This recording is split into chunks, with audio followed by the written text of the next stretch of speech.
All right. Looks like I'm live here. What's up, folks? How you doing?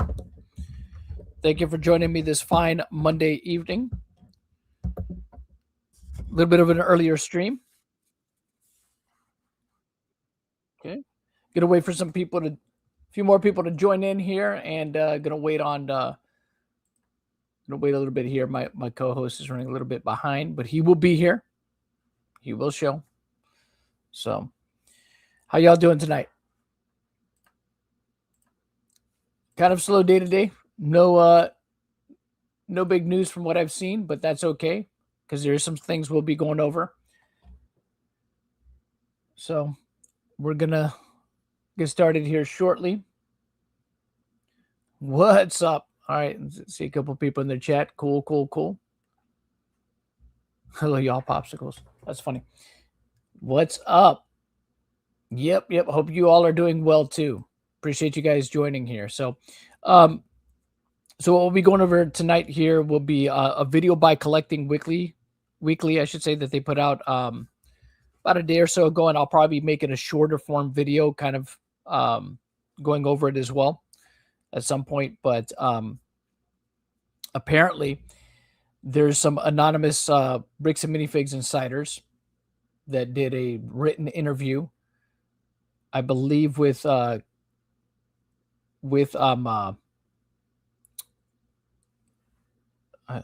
don't know who they did it with, but hold on. Actually, let's just go ahead and open the actual document, because we'll probably go over the actual document instead of the video by Collecting Weekly. But Collecting Weekly is the one that kind of put this out there. I don't know if they were the ones responsible. Oh, here he is now, the man of the hour. Aura, what's up, man?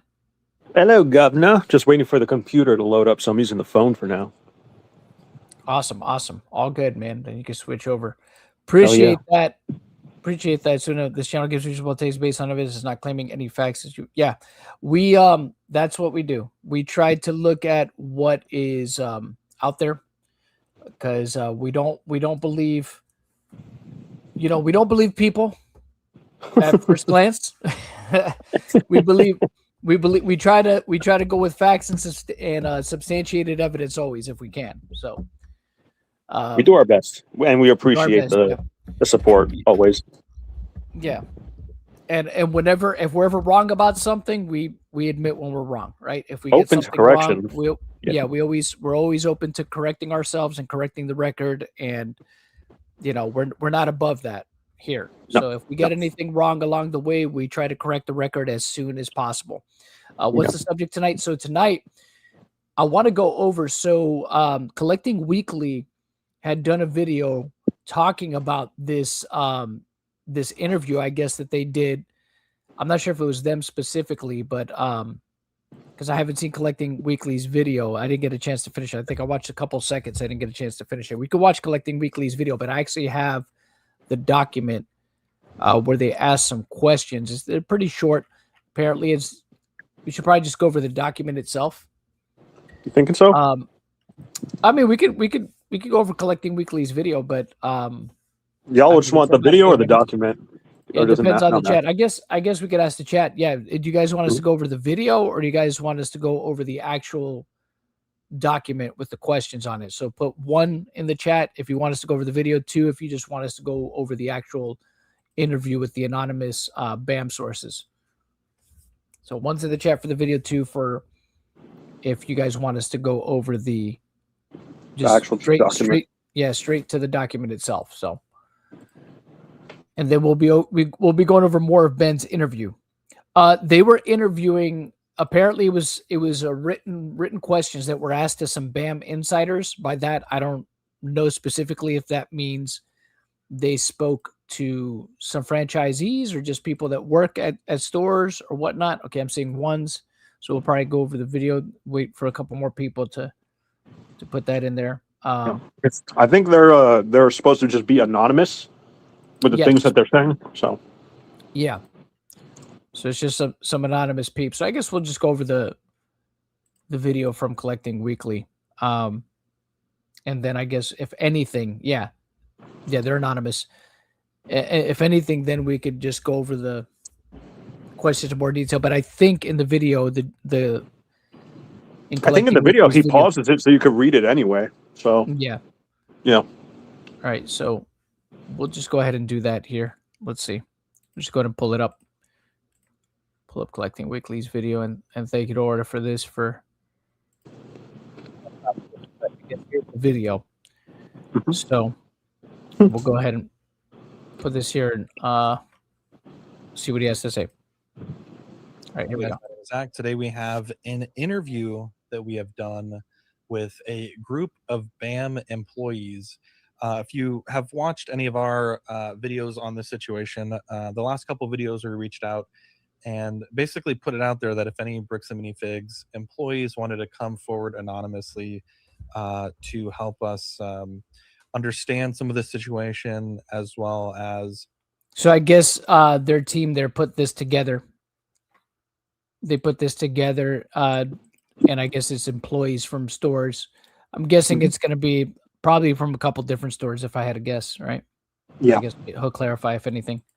Some of the internal thoughts on the situation. And we did have a group of BAM sources come forward, and we did a small interview with them.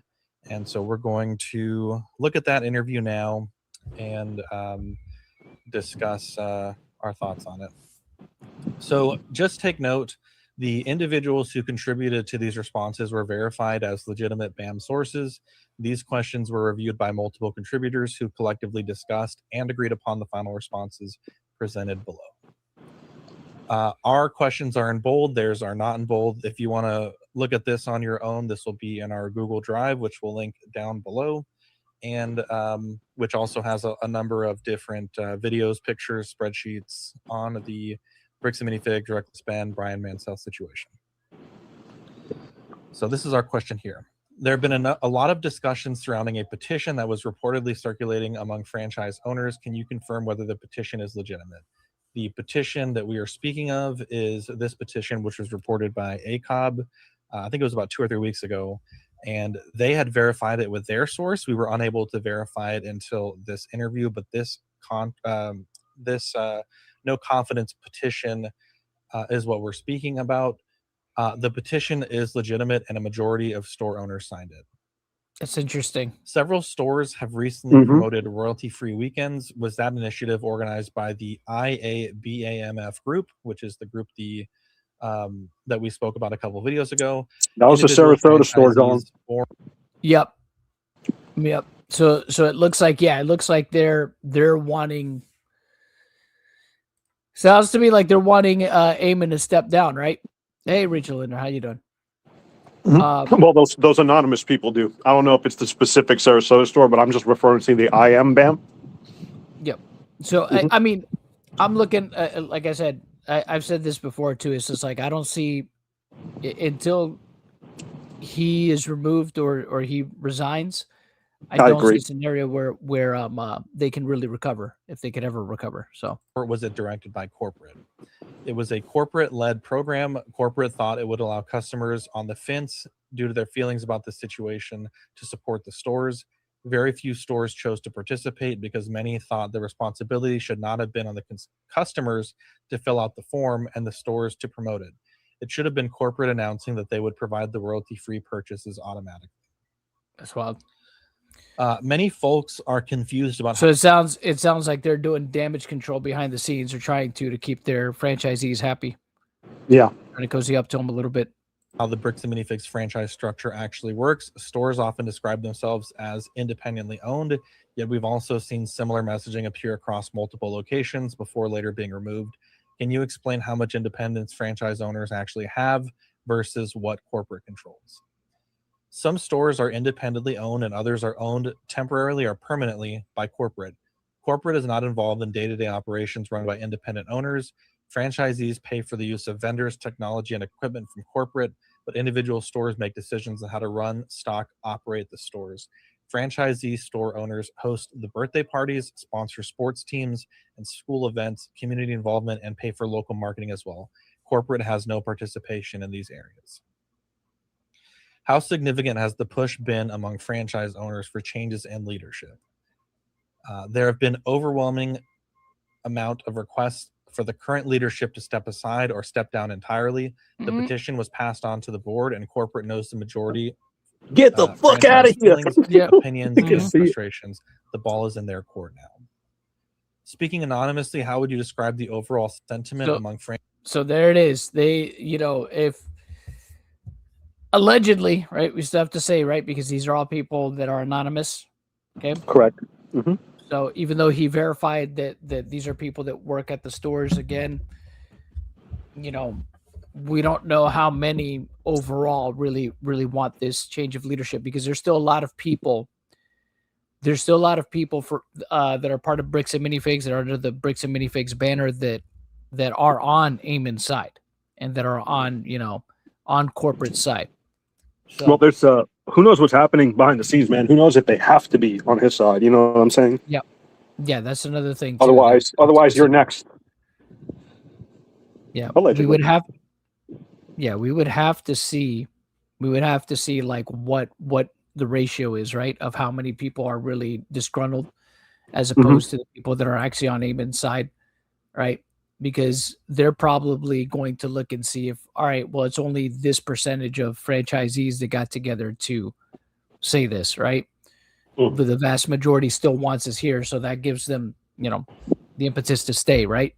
To be like, hey, look, we're still loved, so we're not going anywhere. Eamon's gonna be like, I ain't going nowhere. I ain't fucking leaving. King Kong ain't got shit on me, I ain't fucking leaving. Yeah. Wolf of Wall Street, John. Nowhere. So it says, Ruby says there are 70 franchises who have the story. I would pay to interview a few of them. I can't see them being happy. I mean, if they want to reach out, for sure, I'm down to talk to people if they want to remain anonymous too. Obviously, we'll have to vet them though, and their claims to see if they are who they say they are beforehand. So, but just like they did here. But I'd be really interested to see. Like I said, I'd really like to know what percentage of the franchisees are really upset, right? Yeah. So I would imagine the longer this goes, the more that this issue continues, the more you're going to see unhappy franchisees that are probably maybe initially were on the fence, but are like, man, yeah, no, these dudes at the top, they need to go, or Eamon needs to go, because that's a scenario that I always thought, because if it gets bad enough, they can't. Do you remember when iDubbbz, basically relinquished his boxing event to try to save it? Remember how that happened? Yeah, that's kind of how I see what they're gonna have to do. They're gonna have to relinquish, Bricks and Minifigs to somebody else. Now I could see them trying to do somebody that they know or friends with to have control, but I don't know. I guess we'll get there when we get there, if we get there. The thing is, though, what I think is dumb about the iDubbbz thing, though, is that him relinquishing control in order so that the event would quote unquote survive actually did more damage to them, because he was probably the only reason people were still going to go. Because as crazy as it was, even though he was losing a lot of fans around that time, him and his wife still had support from people. And if you don't have iDubbbz there, right, which is the guy at the top that still has some fans, and wife still has some fans, he just finished getting off the event. Yeah, well, he entered into controversy when he shouldn't have. He should have waited for the event first but whatever. That's neither here nor there. Yeah, and exactly this, right? Yeah, I understand and appreciate the need for anonymity, but this is, exactly. We don't know what specific number this is. This could be 10 people. This could be 50. This could be 3. We would have to see what the ratio is of people that actually are really pushing for this. I would assume, though, it would be at least a few stores, right? A few store franchises that have gotten together. Assumably, presumably, right? Now, again, I don't know if that's half. I don't know if that's 40%. Again, that's what would be really interesting to find out, is exactly how many franchisees are getting together behind the scenes to try to push this forward to see. Because like I said, if it's a good majority of them, if it comes out that it's like a majority of franchisees, it's kind of like, ooh, good luck, Eamon. Good luck. franchise owners regarding corporate's handling of this situation. We've heard there may be a crisis management team or outside PR firm involved. How has this been received internally? Franchisees continued to openly state internally their displeasure with corporate's approach, PR wording, lack of accountability, etc. They have also expressed very candid negative views about the crisis management and PR teams and the lack of relief it has provided us. Have there been discussions about franchise owners wanting to leave the system or in the agreements early? More broadly, what has the overall reaction been among owners as the situation has continued? There are a wide range of reactions, and we have heard some owners want out. I mean, that's covered lawsuits involving former franchisees, but what has life actually been like for current store owners over the past several months? What are franchisees dealing with on a day-to-day basis that the public may not realize? Across the franchise, there have been consistent one-star review bombings from non-customers in different states and countries. 4 to 5 bad reviews per hour is common. Death threats, bomb threats, personal harassment online, harassment at store and owner's home, broken windows and physical violence in store. No one has signed up for this, and no franchisee feels this is right, but unfortunately has become the norm now for months straight. Running the store gets less attention. We are unjustly paying for corporate's actions. Finally, is there anything you'd like the public to understand about how the situation has affected local franchise owners and their employees? I think many people may not realize who is actually impacted when they decide not to support a local store. The assumption may be that the boycott directly affects the corporate office behind the brand, but the immediate impact is felt by the independent owners and employees and families who depend on the individual location. And that's something I had said before. It's unfortunate that there's going to be a lot of people that they're just collateral damage. They're just like, oh, shit. You know, when I became a Bricks and Minifigs franchisee, I didn't expect any of this, right? For real, that's what I would be like. I'm like, what the fuck? They'd be like, what the fuck? I'm not involved with what corporate does, but that's the thing. That corporate has done so much damage to the brand that again, on the ground level, the people that are on the ground level, like the franchisees, are the ones that are going to be, you know, they're in that first line of attack in terms of, you know, ground level, right? In the crosshairs, unfortunately. Not that I'm saying, that's not me saying anybody should attack them. I mean, you should leave your local franchise alone. Don't review bomb them or do any of that stuff.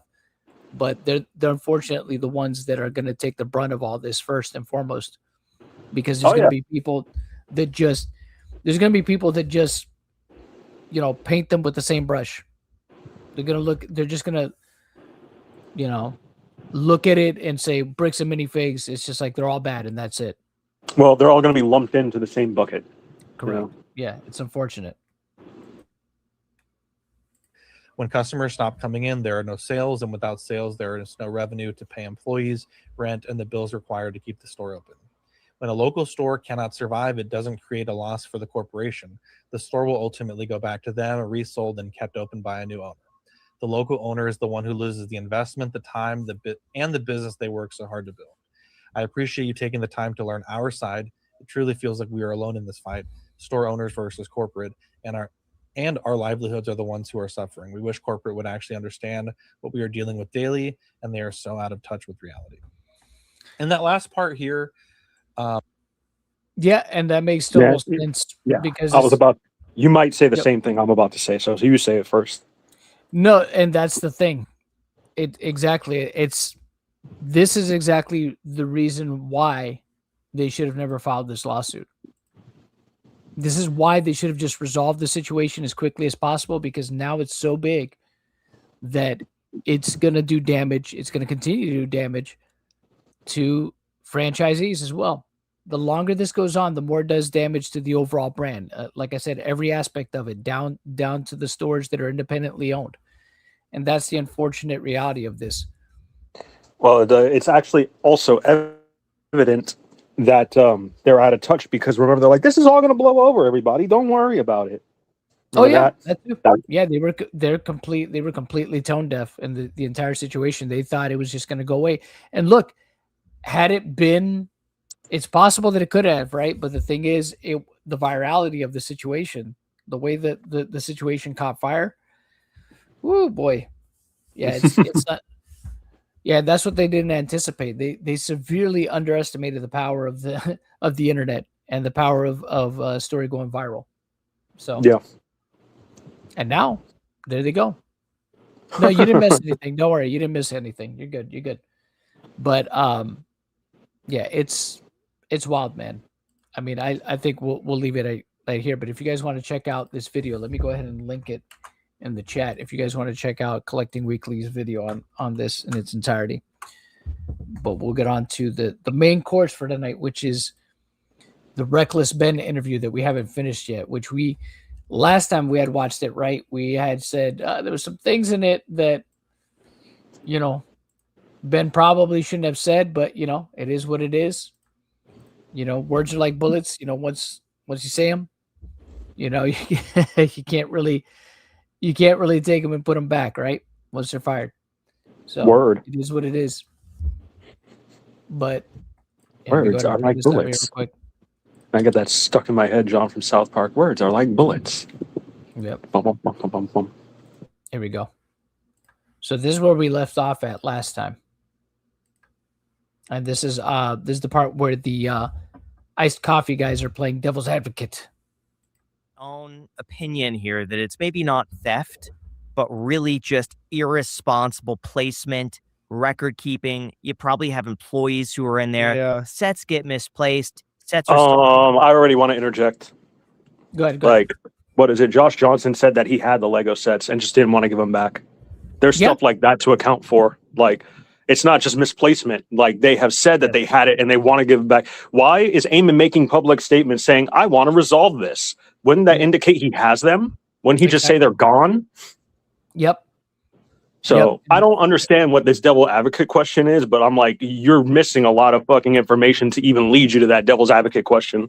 Well, that's the thing. It feels like they probably only watched a few videos on it and didn't get past the parts where, because again, in Coffee's video, Coffee didn't show the messages that Josh sent him regarding that infamous police report, right, from Oregon, that paints Josh in a very bad light. The one where he's all like, well, you know, I was going to give him back. Give him back, but Brian kept calling the store and harassing, so I decided not to give him back. And you know what? I don't need to give him back. Because I never agreed anyway. Yeah, because I never agreed to it anyway. So whatever, you know, it's just like they're not taking that into consideration. Obviously, at some point, these guys know. They know. They had. It's just sloppy. It's just sloppy.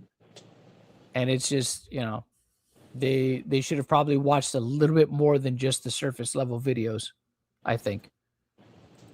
Money goes elsewhere, and it's not maybe intentionally trying to like steal money, but it's just these are people who maybe weren't the best business people who that's what the previous owner seems like. And it seems like so her response to this is, because I've asked her, like I try to be equal with both sides, the Bricks and Minifigs and Crystal. And so when I asked Crystal that, her response is, yeah, maybe I did underpay Brian for some of the sets we sold. But when I ask, I was kicked out of my store without warning, and I lost all my inventories. I lost all the record bookkeepings and stuff. And when I ask for that back so I can see how much like I underpaid Brian, they won't give it to me. And they said I can sue them for it, but that's the only way I'll ever get it.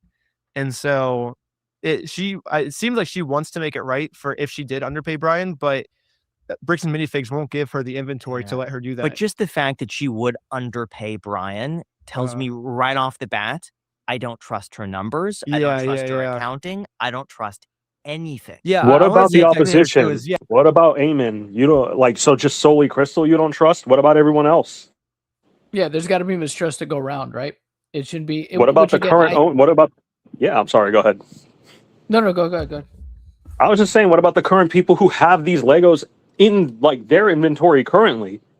Aren't they untrustworthy? They're not really doing anything to resolve. Like Ben just said, Crystal at least is taking or acknowledging that she'll do something. But then it's just like, well, I don't trust her at all because of her numbers and stuff. What about the people who have them right now? Like, what are you talking about? Well, the people that said, remember, the people that it's constantly changed, right? The story. It's like first they only had this many $thousands worth of it. Then that number increased. And then we had them. No, we don't have them. Yeah, I have the Legos. I'll give them back to Brian. Oh, I'm not going to give them back to Brian now because, you know. We lost them with the rental car. I mean, the U-Haul. You know, he kept calling the store. So, you know what? I'm just going to keep them. And, you know, I never made any deal beforehand. So it's always. Oh, I want to resolve it with him, but I'm currently suing him into oblivion. Yeah. Fucking assholes. It's always changing. Yeah. And it's like, yeah, you gotta look at that. And I'm not trying to harp on these guys, but it's just I'm just letting you know why like these things annoy me. That's all I'm saying. Yeah. Yeah, she could be just as bad as Bricks and Minifigs in this situation, you know? Like, I think she could be just as... I think that there is a pretty big difference, though. One is hiding behind, like, the courts, and one person is willing to have a conversation with you whenever you but she's open, and she's willing to, like, say, hey, I'm here's all the evidence I have. Here's everything. Like, let's work through this. And that's the key difference, right? That's the key difference. Together. And she's always been open to trying solving this. And then Bricks and Minifigs just calls the cops on me every time I try to solve it with them. Yeah. So what I want to know is, you get charged with like 6 different crimes. Explain how you ended up getting to the point of like getting sent to jail for this. It's because when I tried serving papers, they said it was not a real lawsuit. And so they had to arrest me, because if it wasn't a real lawsuit, then you could make an argument I was just being there for the sake of being there, and then that is stalking, like you guys were saying. But because they were real court papers, I did have a legitimate reason to be there, and we were serving the... And he still got arrested anyways. Remember that. He still got arrested anyways, because that officer verified that not only were the papers real, but it was a part of an actual case. And he still got arrested. So, what's up, Colin 99? How you doing, man? Thank you for joining. Papers, but so they arrested me because they thought it was a fake lawsuit, and so because it was fake, then that makes me being arrested. But they didn't actually think that it was fake, because in the released, so then the body cam releases, the body cam footage where it's I posted the video where it says like is this a real lawsuit? And she says yes. So they have to change their story. So they make a press release. The chief of police comes out with his ASMR voice, and he goes, the court case was real. We verified it was real, but the papers have already been served. And because they've already been served, Ben was just reenacting this for YouTube views. And then the unredacted footage gets released where the police officer says, have these papers been served yet? And they're like, nope, they still have to be served. He's like, okay, so they still have to be served. And he's like, yep. So then they got caught in another lie. And now my guess is they're coming up with another. And remember, records show that the papers were served like 3 days later, and Sheldon also confirmed that. So lie to, because he actually went. Him and Ben actually went to go pay to have the paper served by the AFPD themselves. Yeah, well, I think by the sheriff's office. I think they actually had the sheriff's office. Was it the sheriff's? I believe it was the sheriff's office. Yeah, I'm pretty sure Sheldon said that they went to the sheriff's office to have them serve the papers. My mistake. Like 3 days later. Gotcha. Yeah. So basically, the pattern is let's lie. Proof comes out to show they were lying, so we change our story. More proof comes out to show that the changed story is a lie, and then they change their story again. So it's a pattern that we're seeing. Basically, every plot point of the story follows that same formula. But is there going to be any actual material consequence to the police department's malfeasance, their inability to actually serve good justice? I hope so. I've been thinking about this a lot. What a question that was. The part that pulls at my heartstrings is if I sue the police department, it's not the police that are paying for it. It doesn't come out of their budget or anything. Like, it comes out of the taxpayers' money. And it's like, why do the innocent taxpayers have to pay me for what happened? It just seems weird. I would argue it's worth it. Like, if someone wanted to sue my corrupt police department, if I had it, I would be happy. Like, even if it meant that like there was more budget, there's already money being wasted literally everywhere. Not to say that a little bit more budget wasting is a good thing. It's the same way. This I actually agree with this guy on with black shirt. The black shirt guy, I actually agree with what he's saying here. Well, for the sake of accountability, bro, look how many people got like destroyed by the AFPD. Like they need to get knocked down. I as a person, like I said, that because I'm not anti-police, but I want accountability for them, right? I want, because these are not police, John. Yeah, these are not police. Like thugs. Yeah, I don't know. They're thugs. They're just nitwits in uniform, and that's about they're it. jackbooted thugs. Yeah. Is that what it is? I don't know. I'm just saying like old timey things. They're assholes, Johns. You see, they're assholes. She. Yep. Word. I'd be down. I'd be down for it if my local PD was getting sued. You know, I'd be like, oh, well, especially if they've caused a lot of chaos, bro. Like the people who are currently ongoing suing them, the Thorpes, they need some justice. Yeah, for sure. Throw trash on the ground. Not the same, but I will say, you're a victim of someone spending your taxpayer money.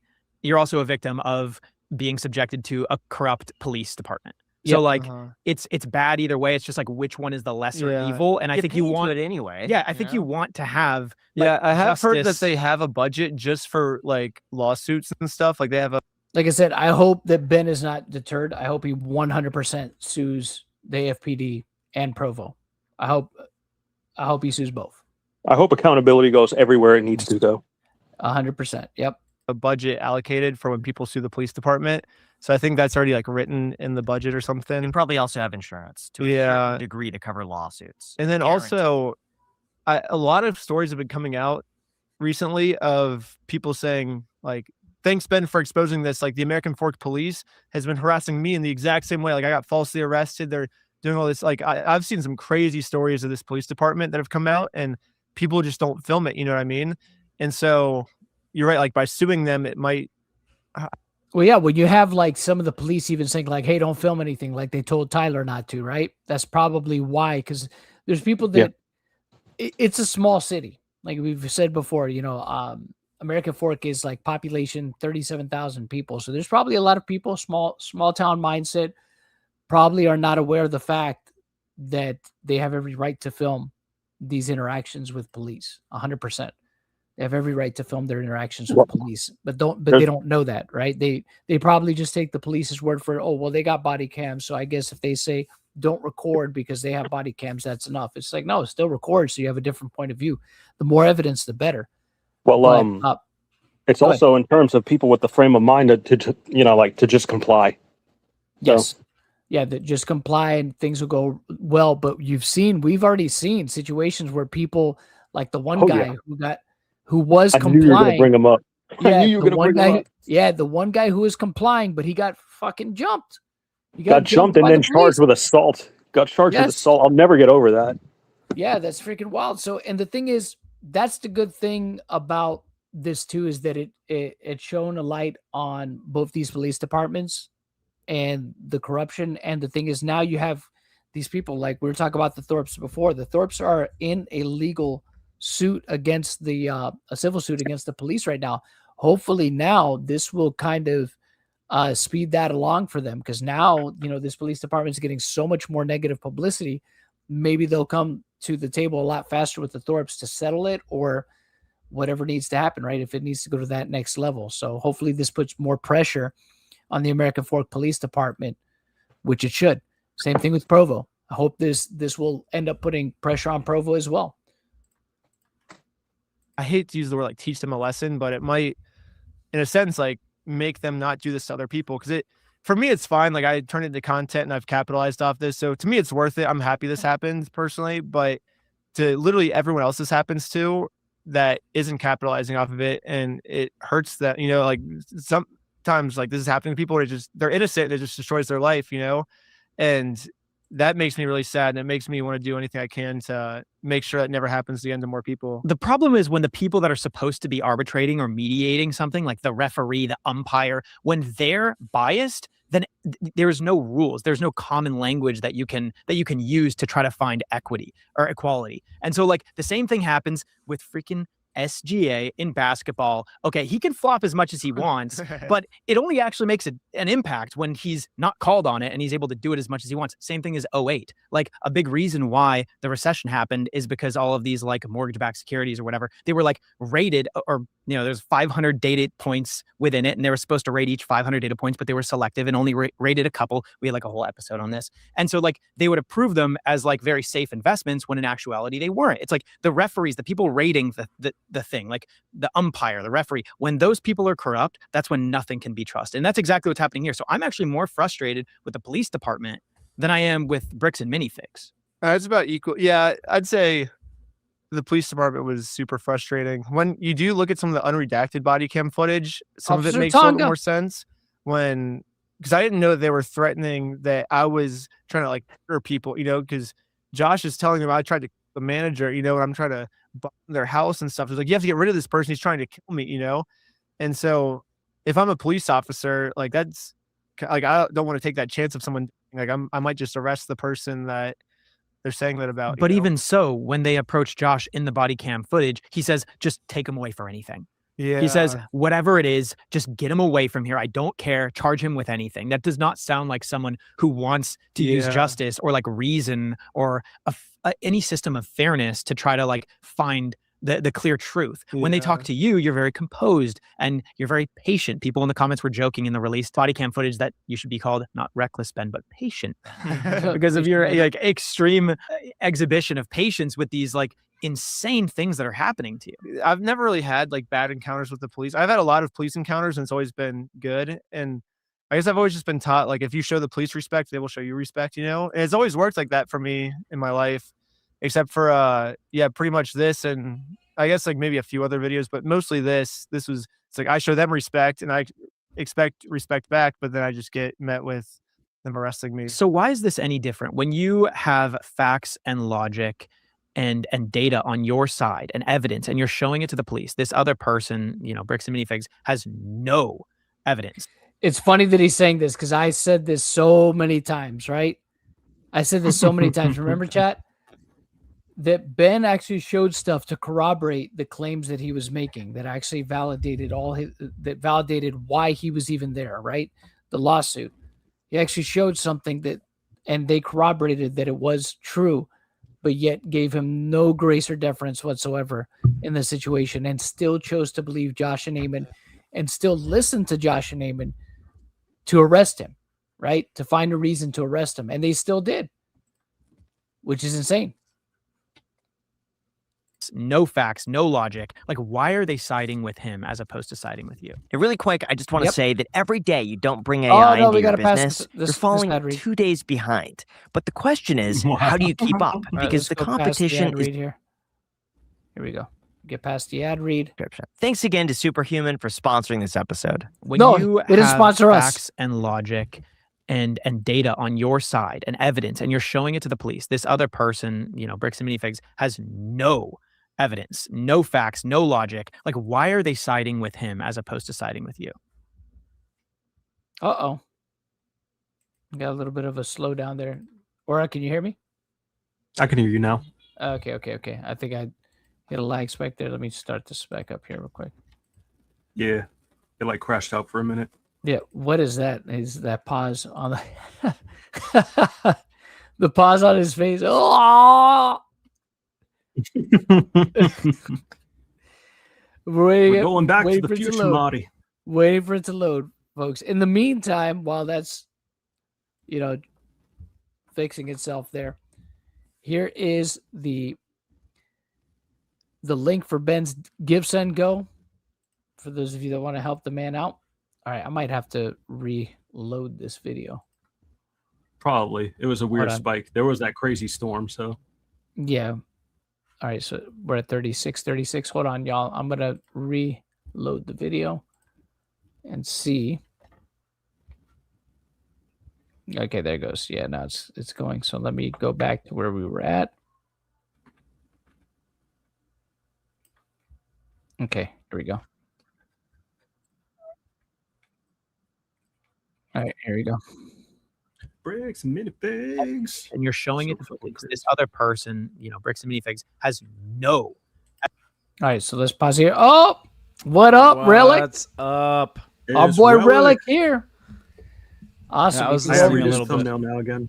Hell yeah. Awesome. So go over this with us then. What do you think so far? Oh, like, shut up, dude. Stop talking. Okay. That's what I think. Okay. It's like, how about Yeah, how about you just fair stop? enough. How about you stop right there? You want to just? Yeah, would you be pleased if he just got up and slammed the headphones down and walked off the set? Is that what you want? 100%. Because it gets worse. Uh-oh. All right, well, we got to watch and no see facts. We got to no logic. Like, why are they siding with him as opposed to siding with you? I hate to say the whole Mormon thing. I know that's been kind of like a viral thing. It's like a Mormon conspiracy. I'm like not a conspiracy theorist. Like I hate conspiracies. I'm always like the logical, like, okay, here's what's actually happening. Like, let's prove this with facts and stuff. But it is weird that every time they talk to Josh and Brandon in the body cam footage, the first thing they always say is, I'm on like this board of people of the Church of Latter-day Saints, you know, they're like, I'm like high up there. So I think from the police's point of view, it's not like, oh, they're like my Mormon friends, like it's a Mormon cover up, but I think it's more of, oh, well, if he made it this high in the Church of, well, it's just bias, right? It's not necessarily. Yeah. I mean, that could factor into it, but it's just bias. It's a small town.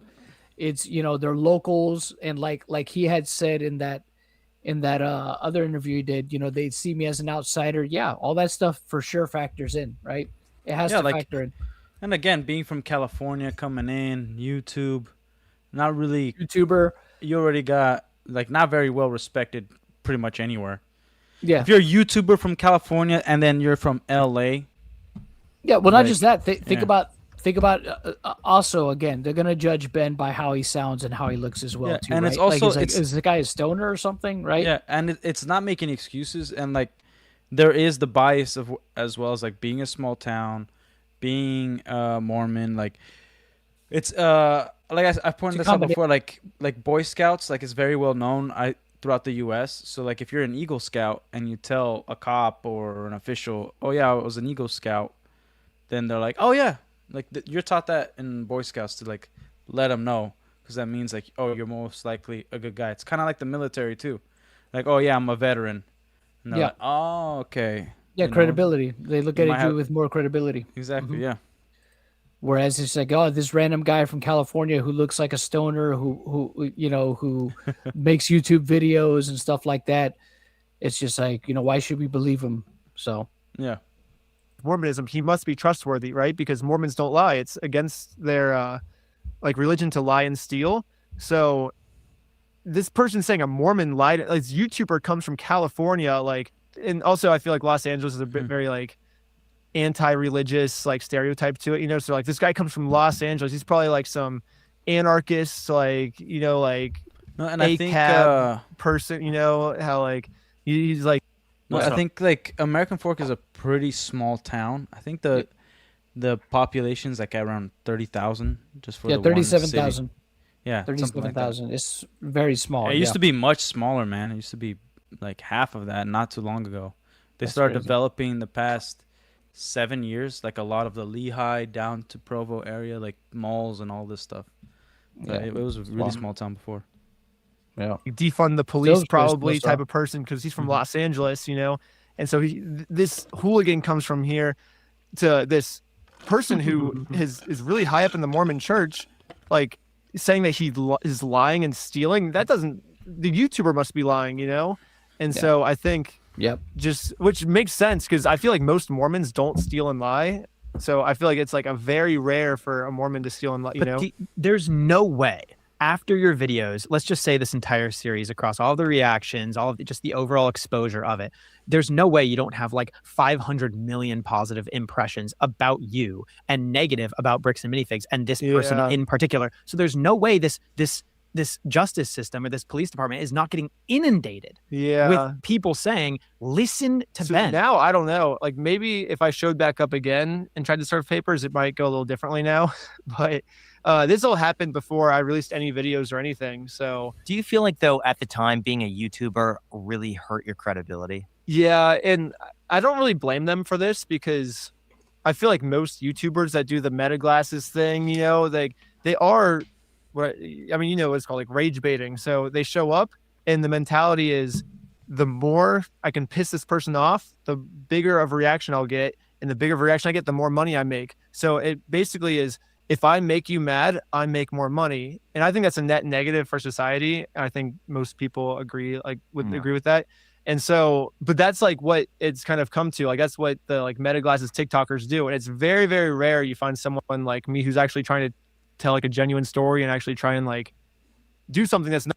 I'm glad he mentioned like TikTokers and stuff too, because I was going to expand on that, because that's the thing. If people see somebody recording with a phone, or if they think there might be wearing meta glasses, like he said, or whatever, just or even just have a camera and they're out and about, like they're, you know, they have the camera on them or they're live streaming, you know, they're doing the IRL live streaming. Yeah, you know, there's a lot of people that don't view them favorably. They seem annoying. And they don't, you know, they don't view them with much credibility. There's still people that look at content creators and say, that's not a real job, right? There's still that stigma around it, even now. And mind you, you know, YouTube's been a thing for 20 years at this point, well over 20 years at this point, and people still view it like that, like, oh, that's not a real job. That's not, you know, what these people are doing. People used to make more money before on YouTube because YouTube actually used to pay their creators. It used to be a little bit different. The threshold, the threshold is a little bit different, but that's the thing. It's just like, it's still not, whether it's on TikTok, whether it's on Twitch or YouTube. Yeah, there's people still don't look too favorably among, you know, people that are content creators. But that's and unfortunately, you know, the ones that do really dumb shit, you know, they go out there and prank and do really dumb stuff for views, like Gideon. They don't help the case. I was gonna say, I think that's why. Like Johnny Somali. Yeah. Remember Johnny Somali? Yeah, Johnny Somali. Another perfect example, right? Going to different countries, disrespecting, you know, citizens in the country, breaking laws, breaking laws. Yeah. And just, you know, having no respect. You know, when you go to another country, it's like you're a guest in somebody's house. You know what I mean? You got to follow the rules of the house if you're going to be there. And if you're not, then don't go there. If you have no intention of doing that, don't go there. Just don't go there. So what is it? The entirety of all the locales, Boogie 298, faking cancer, you know, like it's people like that also make, you know, YouTubers not be taken seriously and shit like that. So exactly. No, when they get caught, just my opinion, though. It's also using everything for clout, you know, like nothing's genuine. Yep. You know, like, oh, I donated to charity. Why are you filming it? If it was exactly, like, you know, the best kind of charity is the kind you do in secret. Why do you have to make it a thing? And then like that one, I don't know about the whole scandal, but that one chick that did the abortion thing. Oh yeah, McJuggernuggets, that whole thing, like and filming them, put it out there because the baby got diagnosed with Down syndrome, right? That's what you're talking about. Yeah, it had a possibility. Yeah, 50% chance. Yeah, but it's just like, why are you making content out of that? You know what I'm saying? And then being like, oh, I'm the victim, you know, because people are harassing us online. It's like, well, you guys chose to make it content. It's like, what did you think was going to happen? Rube, thank you so much with the Australian 5. Appreciate the support, buddy. Why don't they publish the entire set list in Lego Spaces? Ask people to come forward, guarantee they can keep them. Just tell price and where from. Well, I mean, it's probably because they never got a proper accounting of the list, right? Or it's mostly all sold already for the clicks. Yep. Like, because I'm not doing it for the clicks and likes and stuff. Like, if I was, I wouldn't spend 9 months making a video with no reward. You know, I'm doing this because I literally want to like help this guy and do it at any cost. And like, I want to tell the coolest story in the world. You know, that's like my motivation. So what you said was actually a really interesting point. It was by the time part 2 had been posted and like all of these things that you're documenting on your YouTube channel, there actually had been no public postings. I posted part 1 and part 2 on the same day. Yeah.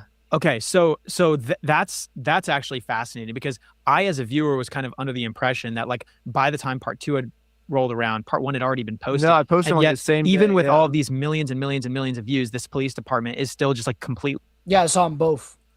When he posted them. Ignoring it.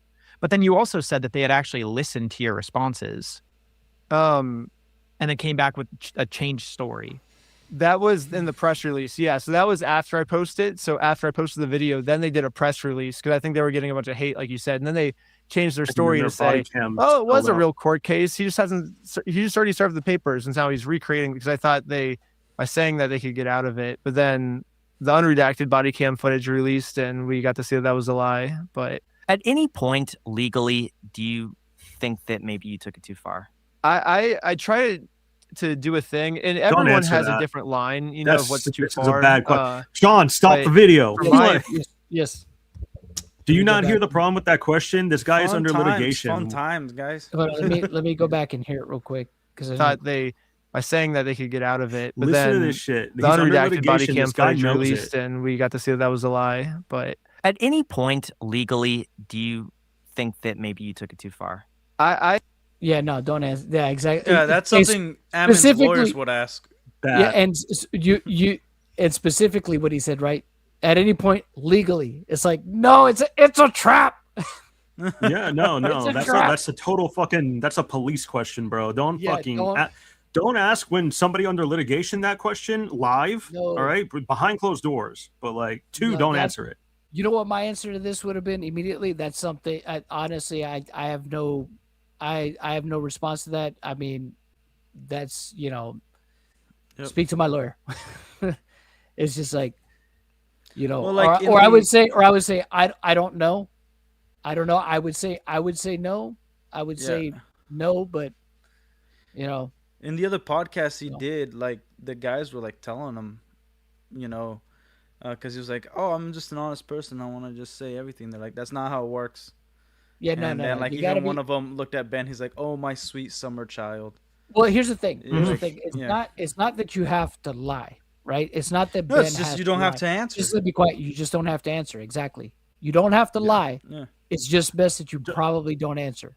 That's it. Yeah, I don't think that's okay for me to answer. I'm under litigation right now. Yeah. Yep. I try to do a thing, and everyone has a different line, of what's too far. But for my personal line, I so say like there's a line right here. No. I try and see like, okay, how far can I go? Like how close to that line can I get without crossing it? Like that's my personal goal, because I think that's just like the most fun for me. Like how, like that's. See, you probably shouldn't have said this either because this is something they're going to try to spin on him. Well, like remember his name is Reckless. They Ben, could. So they're gonna attach like, oh, you don't even respect the law. Yeah. Well, the thing is, exactly. They could point. They could point to him climbing the tower, right, jumping the fence, climbing the tower. So, well, hey, no, he says he gets as close to the line without crossing it, but here he did something here illegal. You can see it here in this video. He went and climbed this tower, right? Or they could even point to the fact. If their lawyers were like, "There's this guy we can't find his channel because it's Spineless Ben," and maybe they just run with that. Yeah, they've been like typing in Spineless Ben in the search bar. Yeah. So the other thing too, look, the other thing they could use, right, is when he showed in his video, right, even though he was obviously joking, but again, here's the problem with when you're in a lawsuit. Context doesn't matter to a lawyer, especially if he could spin it. Especially if he could spin it to mean what they want it to mean, right? Yeah, they're gonna say you said this word for word. Did you not? Yes or no? Because they won't look at the fact that Ben was being sarcastic at all. They'll try to frame it as him being literal because that's what lawyers do when they're the opposition, right? So remember the part of the video where Ben said, "We'll have to do something illegal," right?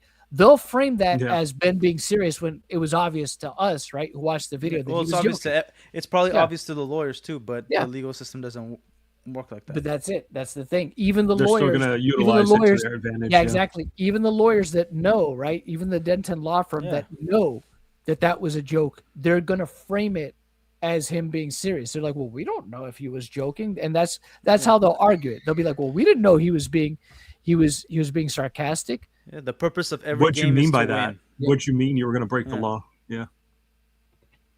Yep, exactly. So, been the whole thing with everything. Like I don't know, you've seen my slack hunting videos. It's like how dangerous of a trick can I do without dying? Like I want to get close to like where it could be like really dangerous, but like I'm still gonna be fine. Like, how close can I get without crossing it? And so I try and do that with like every aspect of my life, I guess. And maybe for some people, I think the line is here. Like a lot of lawyers reacting to it, their line is like down here, So just by me, like the first 10 minutes of the video where I don't even think I did anything yet, they're like, oh, Ben's already crossing the line, So everyone has a different line. But the one thing I saw was that a lawyer was breaking down you having people sign a document without knowing what was in the document, or you changing like a little line in the document and adding it in, and then like sneaking it in, and a lot of them were saying, are you talking about the McCabe Manor thing? Yes. So I don't know. I just come up with like legal like ideas, I guess, that I just kind of pull out my butt. I'm like, this would be funny. Like kind of like the chess move. Like this is like the stupidest chess move in the world, but maybe they won't see it coming, and maybe that's how I can get away with it. And let me just pause this real quick. Thank you, CMAD34 Marine. Appreciate it. I think we're all in agreement. Yes, thank you. The civil case never gets a jury, so I don't feel any of what he has said will ever be shown in court. Maybe, but you gotta also remember, it's still stuff that the judge is gonna see, and there's still things that, again, if it doesn't, let's say, and again, I don't even think it's gonna go that far either. I don't think it'll go. It's a game. Like they're gonna pick and choose what is gonna be most optimal for their side. Yes. So they don't have to show a 3-hour podcast. Yeah, but let's entertain the possibility that goes as far as deposition, which would be crazy. I would actually be really surprised if it went as far as deposition. But deposition will give you a preview of I said this before. I said this on the last live stream. A deposition will kind of give you an idea of how the lawyers on each side are going, the line of questioning that they're going to have against the opposing side, right?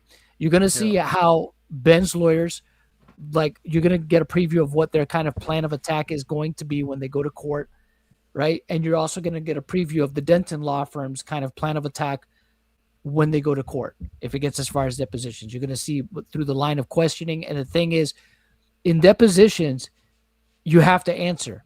There's not going to be this the situation where you could just you have to answer every question, pretty much. I mean, there's still ways you could kind of skirt around answering by saying, that you don't recall or something like that, but they're going to expect an answer to every question that's asked. And if you don't, that's going to be recorded, obviously. So I was a mechanical engineer, a science major in college. And so in science, you just kind of come up with something. You're like, let's test it, let's see how it works. And so that's what I try and do in my videos. I'm like, here's a hypothesis. Here's some legal thing that may or may not work. Let's try it, and let's document the results. I agree. And so, yeah, I'm happy to admit that all my ideas are garbage, but maybe it's not. Maybe one works and it's not garbage. But I think what you're saying with I try to make sure that the stuff I'm doing isn't harmful, though. Yeah. So in your thing where it's like, okay, I'm tricking her into signing the document, a lot of people are saying that's illegal, but I'm pretty sure the actual legality of that is because she doesn't know what she's signing. It's as if the contract doesn't exist.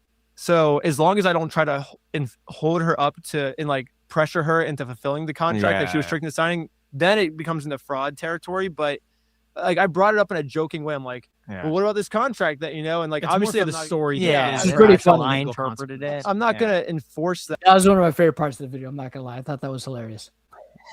I'm not gonna the 5,000. Yeah, I'm not gonna show up and be like, oh, you actually owe me 5,000. It was a joke, there was something else in the contract. I think she had to call me Lord Ben or something. So it's not anything I'm actually enforcing. I think we said that do the chicken dance in it. I think was one of the things we said. But well, that's the thing too. I think there was some lawyers that saw that part and said it's obviously not enforceable, and it wouldn't be. Well, he also came out with the backstage footage stuff where it's we know this isn't actually legal. We know this is not binding or anything like that. Yeah. And he pointed out, and it was one of those things that's oh yeah, this guy is smart. He's not dumb. Yeah, he's aware. He's at least aware to some degree. Yeah. But none of the things we're actually trying to enforce is just goofy for the sake of How do you come up with funny. these ideas? The other one was the lottery. Oh yeah. How do you come up with this? I don't know. I just try to think of what would a lawyer tell me to do, and then how do I do the exact opposite, kind of. Or I just think of things. I don't know. I just have a weird brain, I guess. So the way I came up with the lottery specifically was, I try to, my storytelling is I try and take complex things and simplify them so anyone can understand. And so I had no clue what a civil crime versus criminal crime was. I knew they were legal words, but I didn't really know what they were. So when I'm looking them up, I'm looking up, okay, so these are civil crimes on this side, it's something the court deals with, and these are criminal crimes, things that the police deal with. And it's just, we voted on okay, so there's two types of crimes, one the police deal with, one the court, and we just vote on who deals with what type of crime. And so I'm going through trying to educate myself on this, and a way to make it easier, I was like, what if we just take one of these criminal crimes and see if we can reframe it as like what's happening, you know? And so I'm looking through, and the one that seems easiest to me is the stealing from a lottery. You know, falls under a criminal crime. So I was like, well, technically, maybe we could frame this as a lottery, you know, like if we actually run a lottery, like there's still brines to give out. Like maybe we just sell one as a prize and then it could be a lottery. So I thought that was an easy way to illustrate to the audience what a criminal crime versus civil crime was. And they're like, okay, now let's just act it out. You know, let's do it in real life. Let's do a lottery and they can pick it up at the thing. And it ended up not. Okay, I'm just going to pause right here real quick because I just got a notification that Benjamin Gorman released part 2 of his interview with Reckless Ben. So I don't know if that's something you guys want. Yeah, I don't know if that's something you guys want to check out real quick, and we can come back to this one because this one's obviously much longer. It looks like the Benjamin Gorman interview is about 13 minutes. So do you guys want to continue? Do you guys want to continue this one, or do you guys want to check out the Benjamin Gorman interview real quick and then come back to this one? If you you guys want to stick on this one, press 1. You know, 1's in the chat, 2's if you guys want to check out Benjamin Gorman's real quick. Yeah, because we're not gonna be able to finish the iced coffee one on this stream. This is gonna be probably two more streams that we'll have to be able to finish this interview. But the Ben Gorman one we can finish because it's much shorter. So, but we could come back to this. All right, so it looks like people want to see the Ben Gorman interview with Ben, so we'll do that one real quick, and then we'll come back to this one. Because he just uploaded this. Yeah, he just uploaded this. So we'll check this out real quick, and then we'll come back to Ben and iced coffee there. Here's part 2 of my interview with Ben Schneider, aka Reckless Ben. I hope you enjoyed part 1 as much as I did. And this is sick. Agreed. As I mentioned before, part 1, the first interview was done just before the TRO was put in place. Then that locked us down, and I couldn't release it because Ben couldn't be making content, and I didn't want to add fuel to BAM's completely false claims that Ben and I were colluding. Real quick, we plan on doing that one as well. We'll get to that one. Don't worry. We will get to that one. We will get to that one. Trust me. It's gonna happen. Big in any way. Then I interviewed him again to see how he was doing as he was living under the TRO. Well, now the TRO has been lifted, so I can share both interviews. So here's more with Reckless Ben. Very, very glad to have you back. I just wanted to get a chance to follow up about how you have been, you know, taking care of yourself and handling this in the time that you've been under this gag order. How have you been doing? Well, I guess so part 3 was originally like 20 minutes, I guess. I was going to release it. And then I was like probably 2 or 3 days. Like it was finished on my part. I was just waiting for a couple of animations. And then it was the guy said, like, I can get these to you in like 2 or 3 days.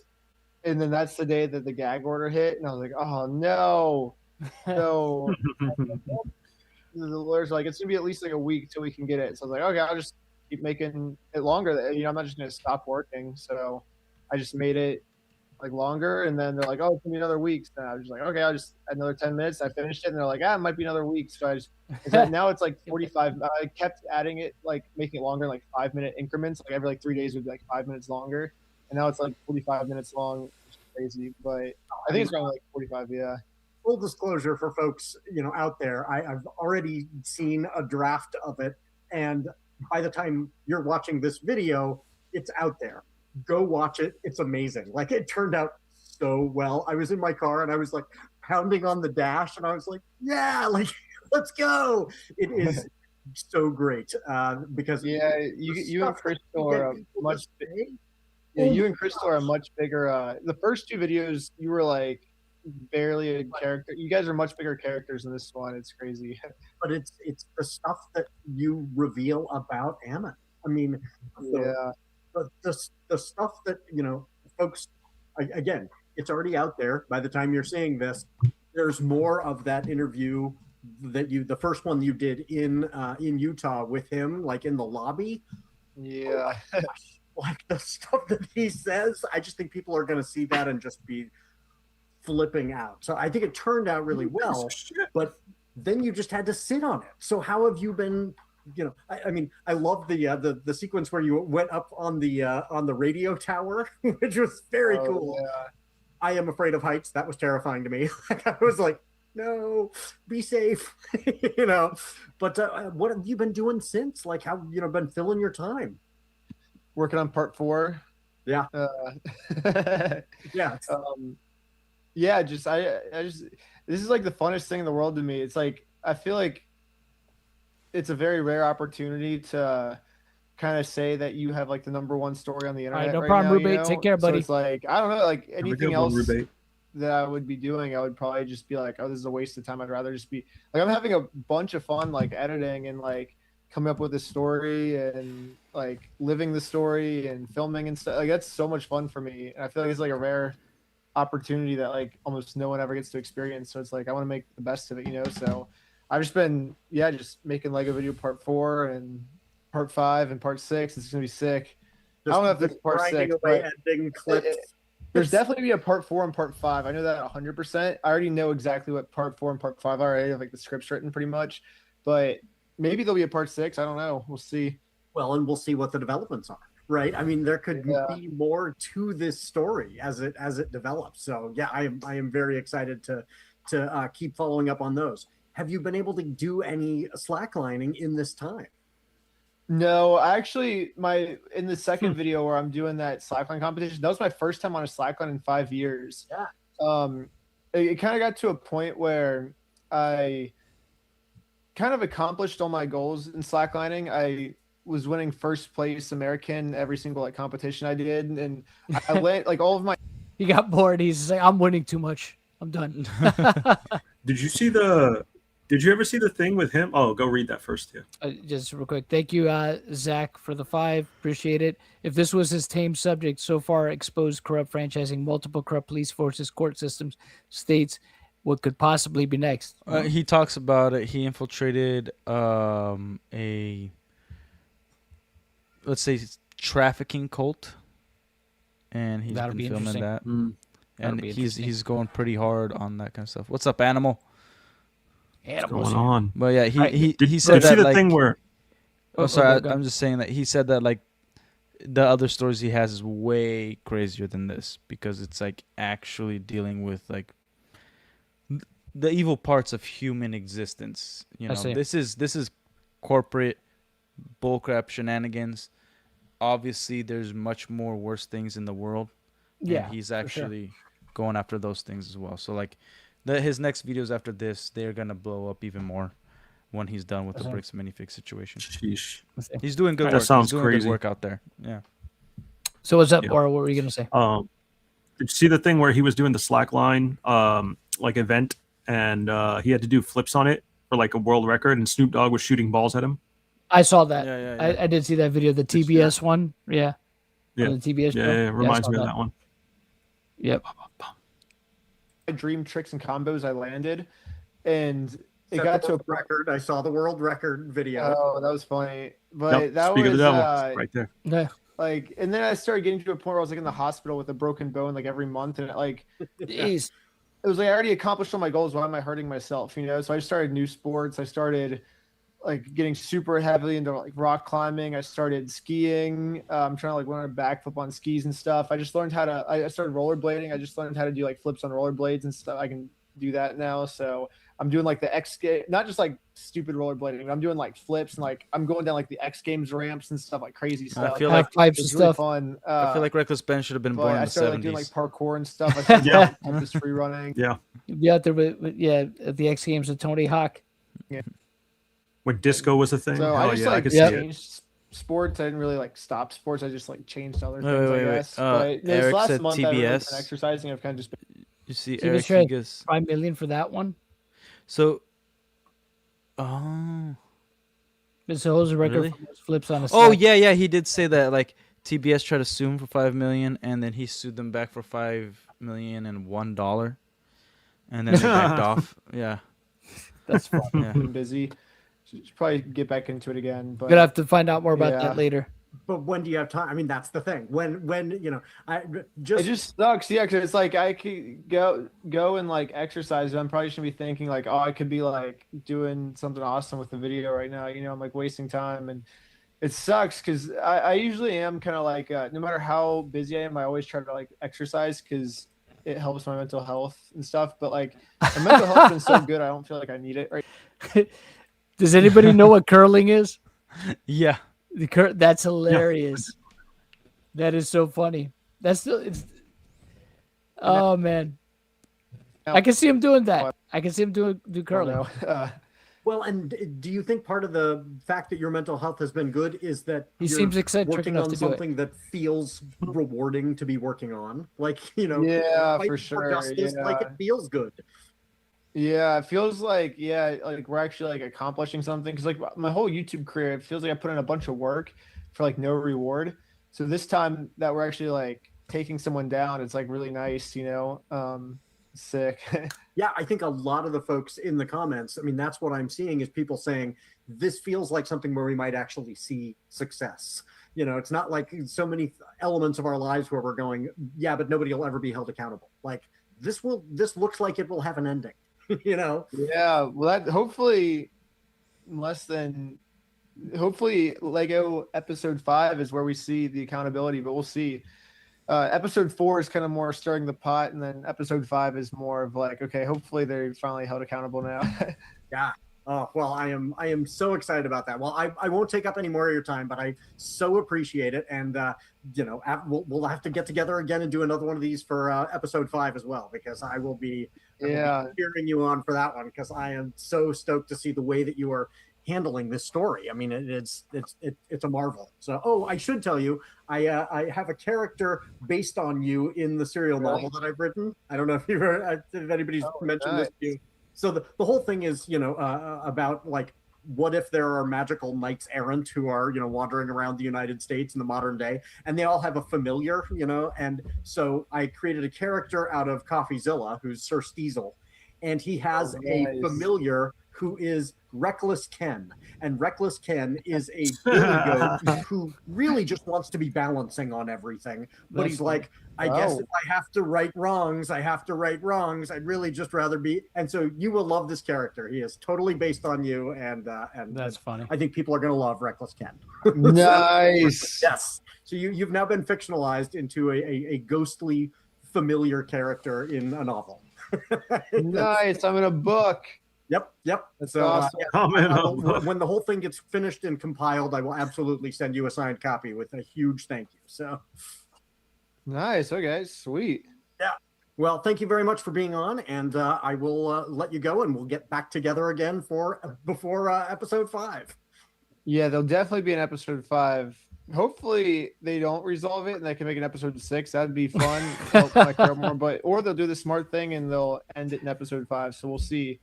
But yeah, well, I mean, that's another great thing about the position you're in. If they pull the strategy they're trying to pull on us, which is delay, drag this out, you don't have to be afraid of that. Oh, yeah, that helps me. Yeah, that's what I want. That's best Benjamin's case in the chat. You're right.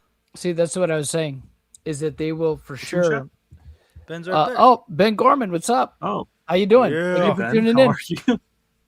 Welcome. He needs to make a Brazilian knight errant out of Last Relic. Yeah. Oh yeah. Oh my God. Let's immortalize him. That'd be awesome. The last, yeah, for real. It's like the Master Sword. Do you imagine the last relic? What would the last relic be? Cool. What is your last relic?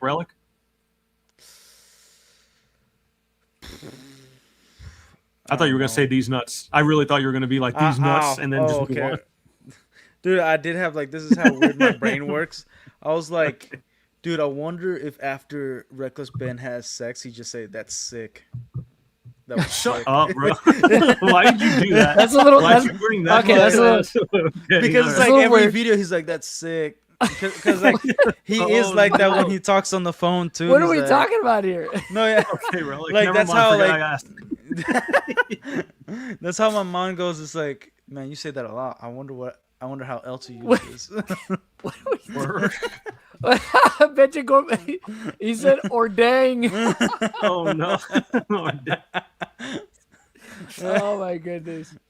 I'm just saying. I'm just saying what's in my head. You asked like, I'm like, oh, I'll tell you what's going on in my head. Like, you think Ben says that's sick? Like what? After he bones a chick, dude. Yeah, word. Because like honestly, this is how I was thinking, right? I was like, dude, I remember when I used to skateboard a ton, and the conversations we would have, and then like I knew a few people that was exactly like Reckless Ben, and we would always have that conversation of like, dude, you think after he bones a chick, he's just like sick, bro? Like or like, oh dang, that was tight, something like that. Okay, let's move it on for this. This is getting weird. So I was just like, yeah. I was answering my own questions up in here. Not to derail the stream. It's going to become the erotic Reckless Ben hour or something. We don't need that. Erotic Ben. Oh, Lord. No. His OnlyFans. For most people. No, shut up. Let's continue on. People, but I'm in a rare situation where that's best case scenario for me. Yeah, and I think it's the only thing they know how to do. Like, oh, we just drag this out and make it miserable. The only thing we know how to do is okay. That's more content for me. Yeah, it's so funny. Yeah. Oh, well, that's great. Well, I hope they give you content and resolve with us. I would like to see some accountability quickly, but we shall see. So we'll keep you in the loop on what we know and keep making those videos because I love them. Yeah. No, there'll be plenty more to come. Don't worry. Excellent. Excellent. Thanks to Ben for being so generous with his time and for fighting the good fight. As I've said on... Let me just pause it here. If you guys want to see... the rest of Ben Gorman's video here, so you guys could check it out. I'll link it here in the chat so you guys could watch this entirety without our commentary over it. But no, I think that's one thing I said before in a previous stream. I'm pretty sure is that obviously Ben's gonna make content on everything. If they go as far as depositions, he's gonna have a field day with that. That's like there's absolutely no way he's not going to use every single piece of depositions and stuff like that in future videos. So that's what they're opening themselves up to. That's why I don't think it'll get that far because they're just going to give them so much more. If they would have to get that. to discovery first. Yep. And then everybody knows the dirty laundry. And then after that, they would have the depositions, which again, they're screwed. Yeah. So like they don't want it to get there. No, I don't think they wanted to get there either because, like I said, once those communications are out and people see what they were talking about behind the scenes and all that they have to give all that stuff over. I mean, he's gonna have so much fun with those, right? And here's where Eamon told Josh, just tell them that they said they were gonna blow the place up. It's just like all that stuff, and that's why I said I don't think they want to go through that kind of embarrassment. But then again, who knows? Maybe they're that dumb that they're just like, screw it, let's try to get money. We'll get a little bit more egg on our face, but at least we can try to get money out of it. Which I hope that's not their strategy. Could be a really bad one. In chat, really, Coach did you dirty with that sand pick, bro. I can't unsee it. It's the Sarlacc booty. Yeah. Yep. Yeah. No. Dude, it was the biggest surprise. I'm like, why would you do this to me, bro? I was on stream. He's like, I got you, Relic. Check out what I can do with AI. I'm like, dude, is that your new screensaver, man? That's crazy. So your new screensaver. He saved it though. He's able to pull it out. I knew you were gonna say yeah. And he sent it. So to they me. all say Relic. Dude, I showed my wife. She was like, "What the hell are you guys talking about?" Like, is this what you do on stream? This is how you're making money on YouTube? Yeah, by being morons. This is what I'm doing. I'm like, no, we're talking about good stuff. We're talking about good stuff. And she's like, yeah, judging from the this picture, is about Star look Wars. Like all right. This is Star Wars. This is about how Star I feel Wars. about Star Wars. See this booty right here? That's it. Yeah. It's my love for Star Wars. All right. Let me continue on with this. We'll get through. If only Star Wars is just as juicy. If only, right? Oh, shit. It's not working out, but I thought it was worth a shot. It made for some funny footage. And how much legal research do you do? Like, do you have a lawyer? At No. all? Just like to bounce ideas. I like how you answer. No, because they'd probably tell me it doesn't. Yeah, I mean, obviously, that's how. If you had a lawyer beforehand that he filtered stuff through, I'm not saying the lawyer would have stopped them, but maybe it wouldn't have gotten.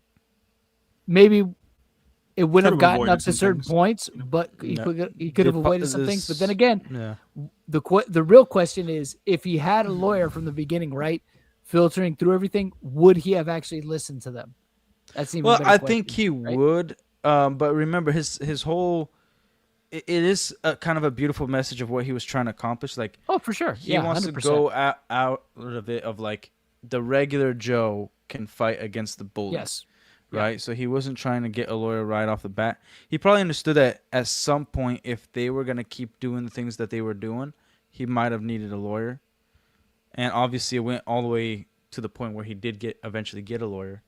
Yeah. But the other problem is that their lawyers have been prepping for this for like they have at least a year prep time over his lawyers, you know. Well, yeah, they have it's obvious that they have a lawyer on retainer, right? Because they've used the Denton law firm before, so they obviously have a lawyer on retainer. So they're well. And again, look, that's why I said, like, I think even if he had filtered stuff through a lawyer beforehand, I think they probably would have advised them, but there's still probably a lot of things he still would have done regardless. You know, I mean, maybe it's a little bit more care, but I still feel like he still would have proceeded to do a lot of what he had planned to do, at least for the most part. Work, and then what's the fun in that, you know? Like maybe it does work, you know? Like at the end of the day, I think it worked. Like we shut the store down, and I think we would have won the 10 lawsuits if we would have actually gone through with it, because I think it would have worked, you know? But I don't know, like it's worked for me every single video so far. Like McCamey Manor, like everything we did to him ended up ultimately working. We shut down. I was the last person to ever go through that haunted house. So everything I've done has always worked so far. So what do you think is the strongest argument Bricks and Minifigs has against you? Well, right now they've lied so much that I don't really know. I wouldn't answer this either. Yeah, don't answer that. I would not. I would not answer this either. I would just be like, I honestly don't know. Honestly, it's confirming something that you're almost confirming truth. Yeah, to answering this question. I wouldn't even answer this. I'd be like, I honestly don't know. I have no idea. So I'll just say what their argument is. So yeah, there you go. Their argument is that Crystal owed them $200,000, which I don't really know their business dispute. Maybe she did, maybe she didn't. She's claiming that they locked her out of her account, so she tried to pay that $200,000 and they wouldn't accept it. And I've talked to probably 4 or 5 other franchise owners that they've done the exact same thing to, where they get owed money, but they don't let them pay it. So it seems like Crystal's story holds up. But anyways, that's none of my business, I guess. But Bricks and Minifigs' story is that Crystal owed them this $200,000, and they took over the store to reimburse for the $200,000. So Brian Setz being in the store is part of Crystal's reimbursement. So Crystal was forced to sell them sets she doesn't own, and now they're legally, because it says they're Brian Setz until sold. So they're like, there's a bill of sale that happened. It's our sets. But then when I questioned them on the bill of sale, they don't have a bill. They said there was a bill of sale, but there isn't one. Like they couldn't provide it.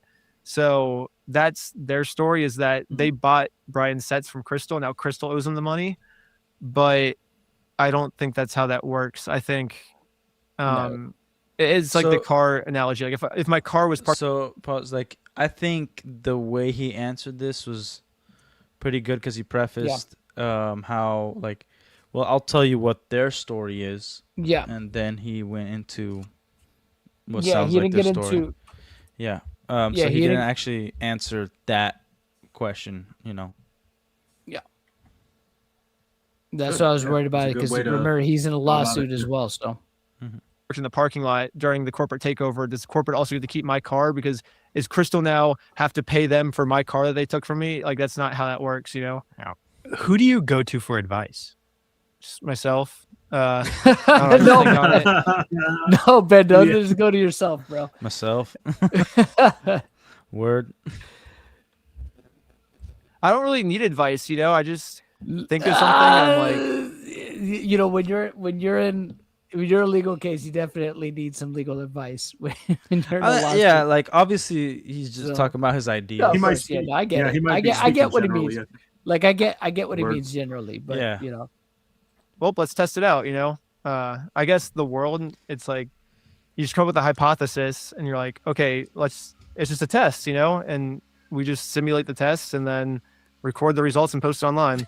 You said something really interesting in a piece of content I saw There you go. where So you said that you accurate. have like this like legion of people in a Discord group of people that are hackers, people that are experts. Like they're the ones that helped me with the previous video I was just telling you about. That's how we found the guy in like 2 weeks. So explain to me this like group of people. Like, where are they from? How did you encounter them? And what is like what is the actual idea of the group? What's the purpose? There's of this? probably I like, got a question like for less you than guys. 10 of us. It's So like him confirming that he has possible hackers, do you think that would be a problem or no? Like, and I'm just saying like, because he does preface right after is like, oh, it's just like fans that want to help, and that's kind of it.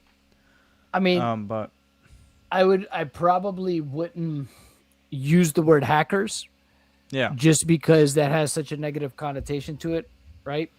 And it's it's mostly people hear probably that they assume IT guys, illegality, right? Yeah. I would probably reframe that and say, just people that are knowledgeable about navigating, through the internet and that could find information, that are more informed than I am or something like that. Because the thing is, using the word hackers, like I said, is it holds such a negative connotation. People immediately assume illegality, when that's not necessarily the case, right? It's such a broader term than it used to be. I don't think the word has as much stigma as it used to, right? I don't think it has as much bad stigma as it used to, because now it's used much more broadly, but still, considering, like I said, he's in a legal case, it probably would be best to, use other words. Oh, people that are just more tech savvy than me, that, are better at finding information, stuff like that. I probably would have made it much more broad, but that's just me. We've talked about like how we've kind of come across these guys' channel. I've been following for a while, not this particular podcast, but I think his name's Stephen Graham.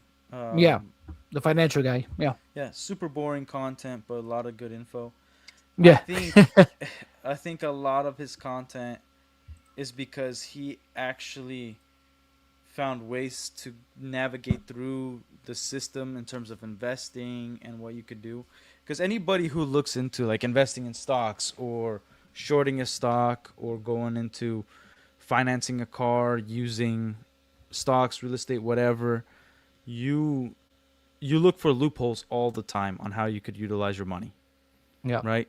So I think the way they've been forming questions is just like they've been in it so long that they're just mine is like always navigating like the legal words, so they always come out sounding almost like legal lawyers, or almost like every question's loaded. So I don't think it was their intention, but the way they talk, they don't talk like regular human beings. Yeah. No, I get like, that. Like it's money, guys. They talk about like these money dudes. It's like that's their whole identity almost, because they don't really have ideas of how to create a company. They just have like, this is how I could take this much money to invest to make this much money, and then I can make more money here and more money here. Like there's tiers of entrepreneurs. There's the entrepreneurs that just know how to multiply money. There's those that can open businesses and then you generate money from those businesses. And then there's like the patent guys. There's the idea guys that just make sales. So like they're like just know how to utilize money to make more money. Yeah. They're not gonna be Apple. No, of course, yeah.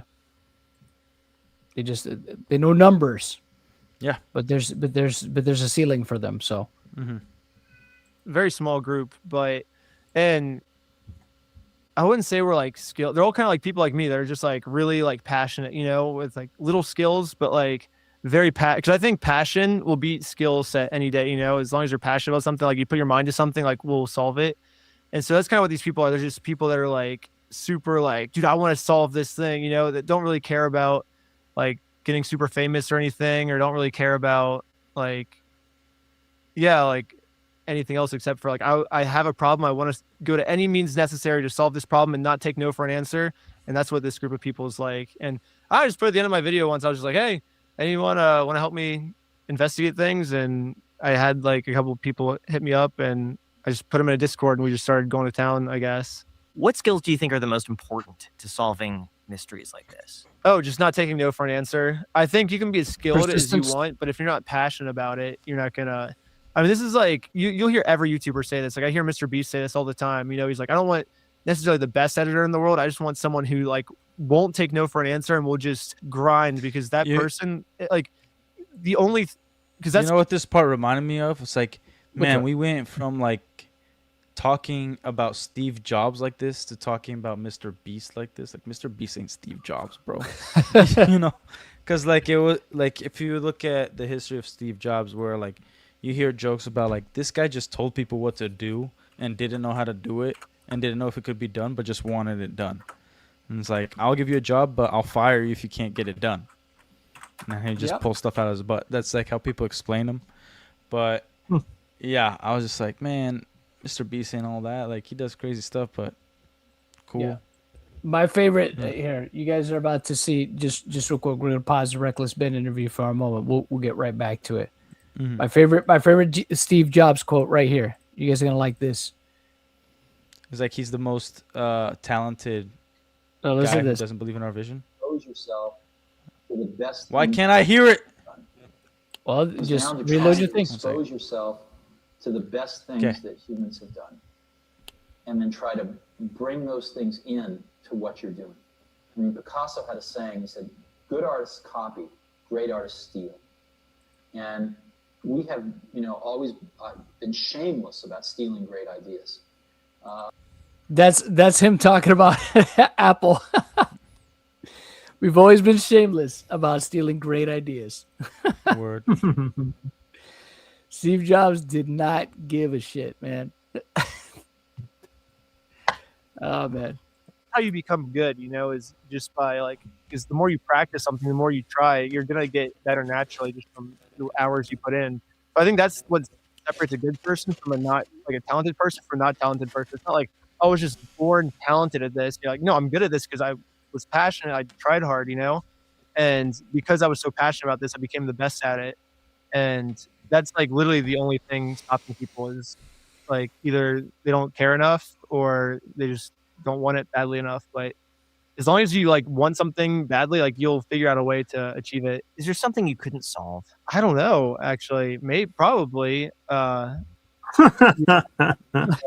things, but then there's definitely a lot of dead ends. I'll say that. And then because I like my stories to be like, this leads to this, which leads to this, which leads to this. And it always like one thing leads to the next. Like I hate dead ends where it's like, because it's like, why did I just go down this dead end just to go back? Like, why didn't that not lead anywhere? So I hate doing dead ends. I like everything to lead to the next thing. So there are a lot of dead ends. I'll just cut them from the video usually. But I would love to see you solving cases, like find serial killers. Yeah, I think that'd be cool too. I've thought about it. So there's two things with that. First off, I don't want to. I don't know. Understand? Could you imagine, bro, Ben confronting a serial killer? Hey, you! I know you did it. Hey, you want to answer this raffle, bro? I don't know why, but I feel like Ben would wear the Sherlock Holmes hat while he's doing it. Yeah. You know what I mean? With the fucking with the glass, the fucking spying glass, and treat it like a Scooby-Doo thing. Bring his dog, like it's the mystery machine. I think he would do a Scooby-Doo themed fucking thing. I think he'd do it. Yeah. He'd have his own crew. Yeah, that'd be funny. Well, he looks like Shaggy. Yeah. I knew you were gonna say that. I knew one of you two were gonna say that. I knew you were gonna say that.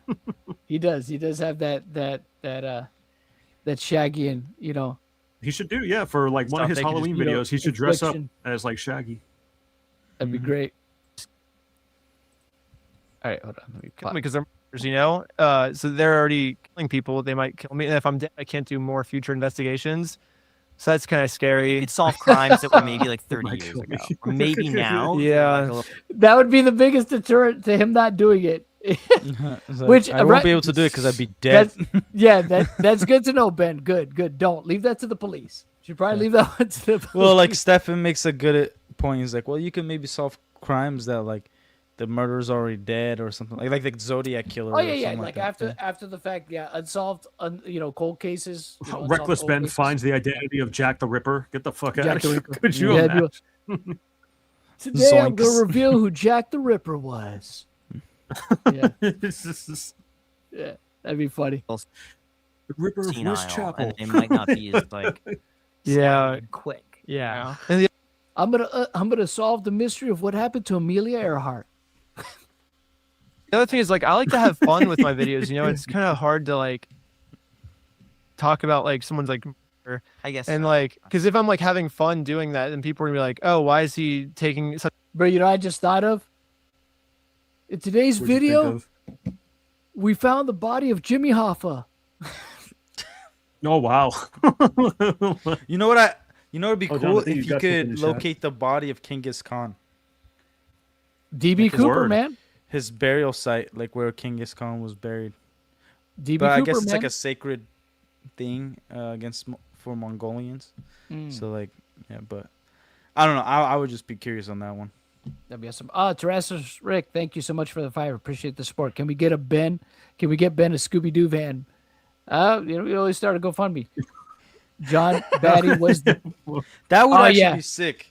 Instead of like the mystery machine, Yeah. it just says Reckless Ben in the same words. Yeah, but like in the same pattern and everything. Yeah. That would be awesome. Reckless Benmobile. I did- think he would live out of that. He probably would, yeah. And bro, Yeah. he could do resources out there. Have his cameras and shit in there. Yeah, Like make it bulletproof. Yeah, it'd be awesome. Soup it Oh up. my God, Soup the it battle up. van. Yeah. The battle van. DB Cooper was solved. Was it? I thought that was still an unsolved mystery of who DB Cooper was and what happened to him. You could look up the Epstein stuff.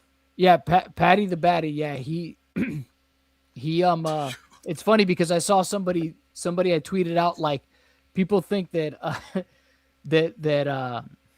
BSD really? is gonna like lose in the first like minute of the fight, and he absolutely did. It's funny, like people were ratioing this guy who thought that Benoit Saint Denis wasn't gonna lose as quickly as he did. It was hilarious, Dude, when he did. You know what he could do? He could investigate all the Jake Paul contracts to see which Oh, that would actually be cool. Yeah, Oh, which yeah. fighters had to actually forfeit the fight. That'd be Oh, dude, are you talking about like in reference to the Tyson fight and all that? Tyson, Or whatever everything. fight Well, you he's said all of involved it. with. Yeah, you said all whatever of it, yeah. celebrity fight he's involved in that he won should be investigated. That'd be cool. That would be cool. Yeah, that'd be tight. I think that'd be cool. Bowsette, I did not hear about that. You're gonna have to like show me that because you send it to me. If you have an X, send it to me on X because I would. That's been one of those fascinating, unsolved cases that I've always liked hearing about, the DB Cooper case.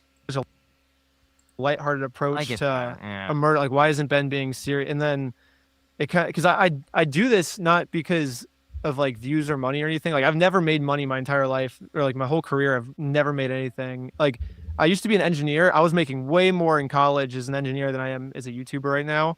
So, like, I'm not doing this for money. I'm doing this because it's fun for me, And if it starts not becoming fun, then I I don't know. thought you would be making way more money with the amount of views that you've been getting. Well, from the Lego thing, I'm finally starting to not have to worry about money now. But before, I guess even McCamey Manor is when I could finally be like, okay, now I can finally pay rent and not be scared about paying rent and food. But before McCamey Manor, I was like, I don't know how I'm going to pay rent this month. Like, I don't know how. Like, I remember like eating Thanksgiving just like plain pasta, no.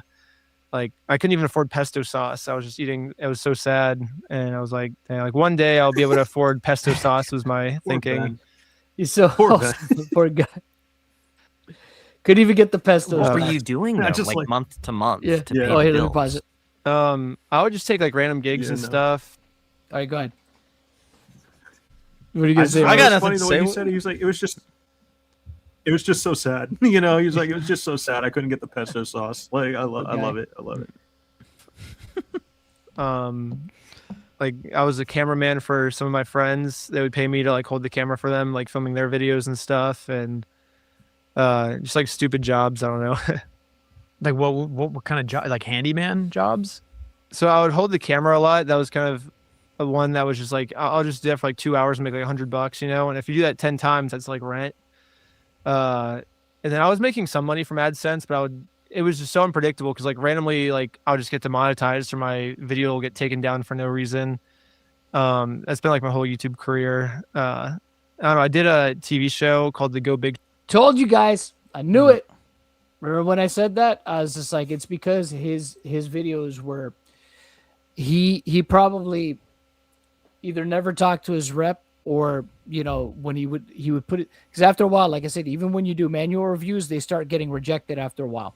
When that happens to your channel, when your channel gets like this, when it gets blacklisted like that, like I said, it could be the most innocuous video, it could be like random stuff, but it'll get hit either with limited ads or no ads. So I'm sure now that he's crossed the million threshold, he's gonna have a rep that's gonna be like, oh no, we can't have this because you're too much of an asset to YouTube now. So we got to make sure that everything is above board, and that your channel doesn't get hit like this.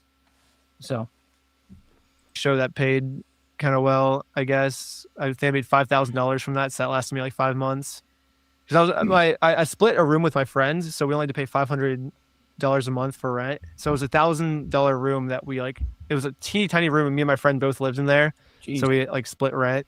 And we would just eat canned chicken and wrap it in a tortilla every day, or plain spaghetti. That's crazy to me because I see this now as oh my, you're so talented as a filmmaker. I wouldn't even call them YouTube videos. Well, that's why I always thought that. I was always like, dude, I'm making the best stuff on YouTube, but then my stuff will just get demonetized and taken down. Within the hour, it'll go super, super viral. And then 1 or 2 hours in. That's what happens. It's it doesn't always happen immediately.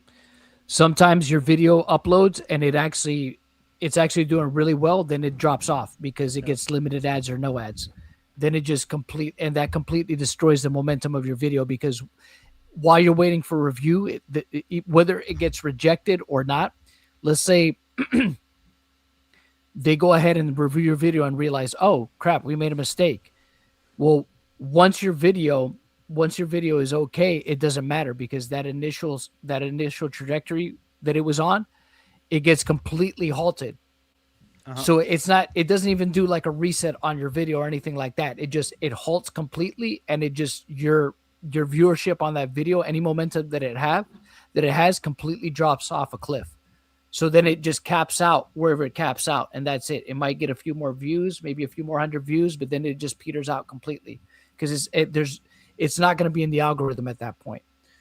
So, that's, like I said, I experienced that too. It's just it happened to a couple people, so that I know as well.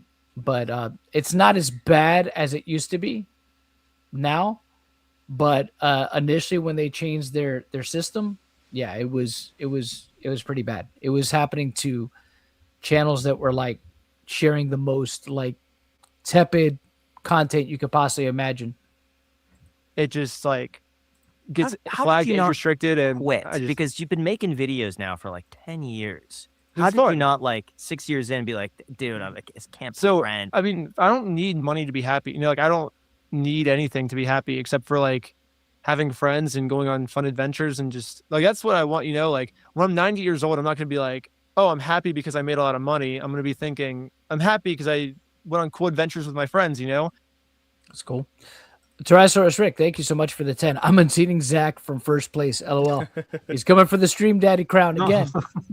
I was going to say. So, yeah, it could be a mechanical engineer, I went to college for, sitting in a cubicle, making a bunch of money, but then, I'm going to be 80 years old, and I'm going to look back on my life and I'm like, wow, I threw my life away for money. I actually saw a really scary, Instagram video. I think it was this morning when I was waking up, on Reels. It was animation, and this guy, he walks into a store, and he's like, I want to give you 10 years of my life for $1,000. It's kind of a metaphor on corporate America. And I don't know, it's just really scary to me that you can give your time away for money. And so, because I don't get any happiness from money, things don't make me happy. Experiences and hanging out with friends, that makes me happy, So the more I want that, even if I have less money, is kind of my goal. Are you stressed out right now with the lawsuits? No, it's fun. I love it. So I've always said, I think my favorite thing in life is getting into a hard situation and then trying to figure out your way out of it. It's like solving a puzzle. But that's what a puzzle is. It's I have something hard and I'm going to solve this, And this is kind of the same thing. That's what McCamey Manor was. It's put yourself in a really scary, hard situation. What's up? Nothing. Oh, okay. Oh my and god! Try and get out of it. It's kind of the same thing. It's I'm in a really scary lawsuit. Let's probably if we're creative, then we can come out on top, you know. And this is like exactly what I look for. This is so fun for me. Speaking of problems that you're not able to solve, I'm curious if you've ever considered looking into the federal or like local budgets of the government. Ooh, I was thinking about it. I was actually talking about this, I think, yesterday. I have an we were like, idea. What if we looked in? I have an idea for Ben. He should look into the IRS. Yeah. That'd be cool. Talking about giving people their money back, you know? Yep. Cool. Yeah. Just saying. All the fraud the government does. Because I think the Pentagon has like trillions of dollars that are just unaccounted for. It's like, where does that money go? You know? And it seems like that could be like a big thing to investigate. But there's two things with that. The first one is like, am I actually gonna be able to like solve anything? You know, like you might need like really high clearance for that. Like all of my antics are just kind of like you saw in the Lego video. Like there's stupid things I'm just pulling out of my. Like I'm a good storyteller, but like when it comes to like real like deep state corruption, I don't know if I'm like the man for that. Maybe I am. I don't know. But and the other thing is then say I do happen to solve this like where this trillions of dollars of debt went or like this trillions of dollars of unaccounted money went. I mean, look at the stuff that Nick Shirley has done, right? Nick Shirley has uncovered stuff that the mainstream media. I mean, there's been some local affiliates that have done those investigations before, but it's crazy that it took a YouTuber for them to finally like look at stuff and take some of those situations seriously. So Tyler Oliveira too, no? Yeah, Tyler Oliveira, yeah, it's another one, you know. So he can do it. Like Ben, if Ben decides he wants to put his efforts behind that, he can absolutely do it. Like he really can. Like his format's almost the same. Yep. If I like, I'm about to release the secret, you know, I feel like they would kill someone for like $1 trillion, you know. Yeah. What do you think about Nick Shirley? I haven't really watched that. I think he that's funny investigates some like really important problems to investigate, and I've heard some people don't really like his investigative style. I guess like he's kind of similar to me, I guess, where we just kind of are stupid about it. Keyboard warriors. So I don't know. But sometimes that's what it takes, right? It's just you just gotta go into a situation recklessly. Yeah, well, like and that's like I think like we've all had criticism about Reckless Ben, but him actually doing the work towards Bricks and Minifigs, like you gotta find a way to. It's kind of like if anybody's ever tried to find an investor, you know, try to like talk to people with money. Sometimes you got to be a little creative and a little clever to get into those circles. You know, you know what I mean? And so, and it's probably something you wouldn't normally do. Not that you're compromising anything, but like, you know, he's never thought about like doing a raffle. Yeah. And he found out like, hey, this might work to prove this little part, you know? Yeah. Yeah. Sometimes you just got to take the chance and see. Yeah. All right. Let me continue this here. I gotta watch more of his videos. I don't really have an opinion on him, but I have heard some of the things he's uncovered is like really insane. Like all the fraud and stuff he's uncovered is pretty crazy from what I've heard.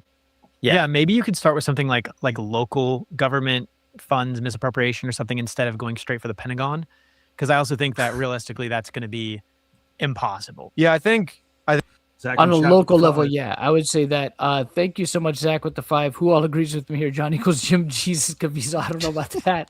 or it equals John Uncles Jesse Stamos.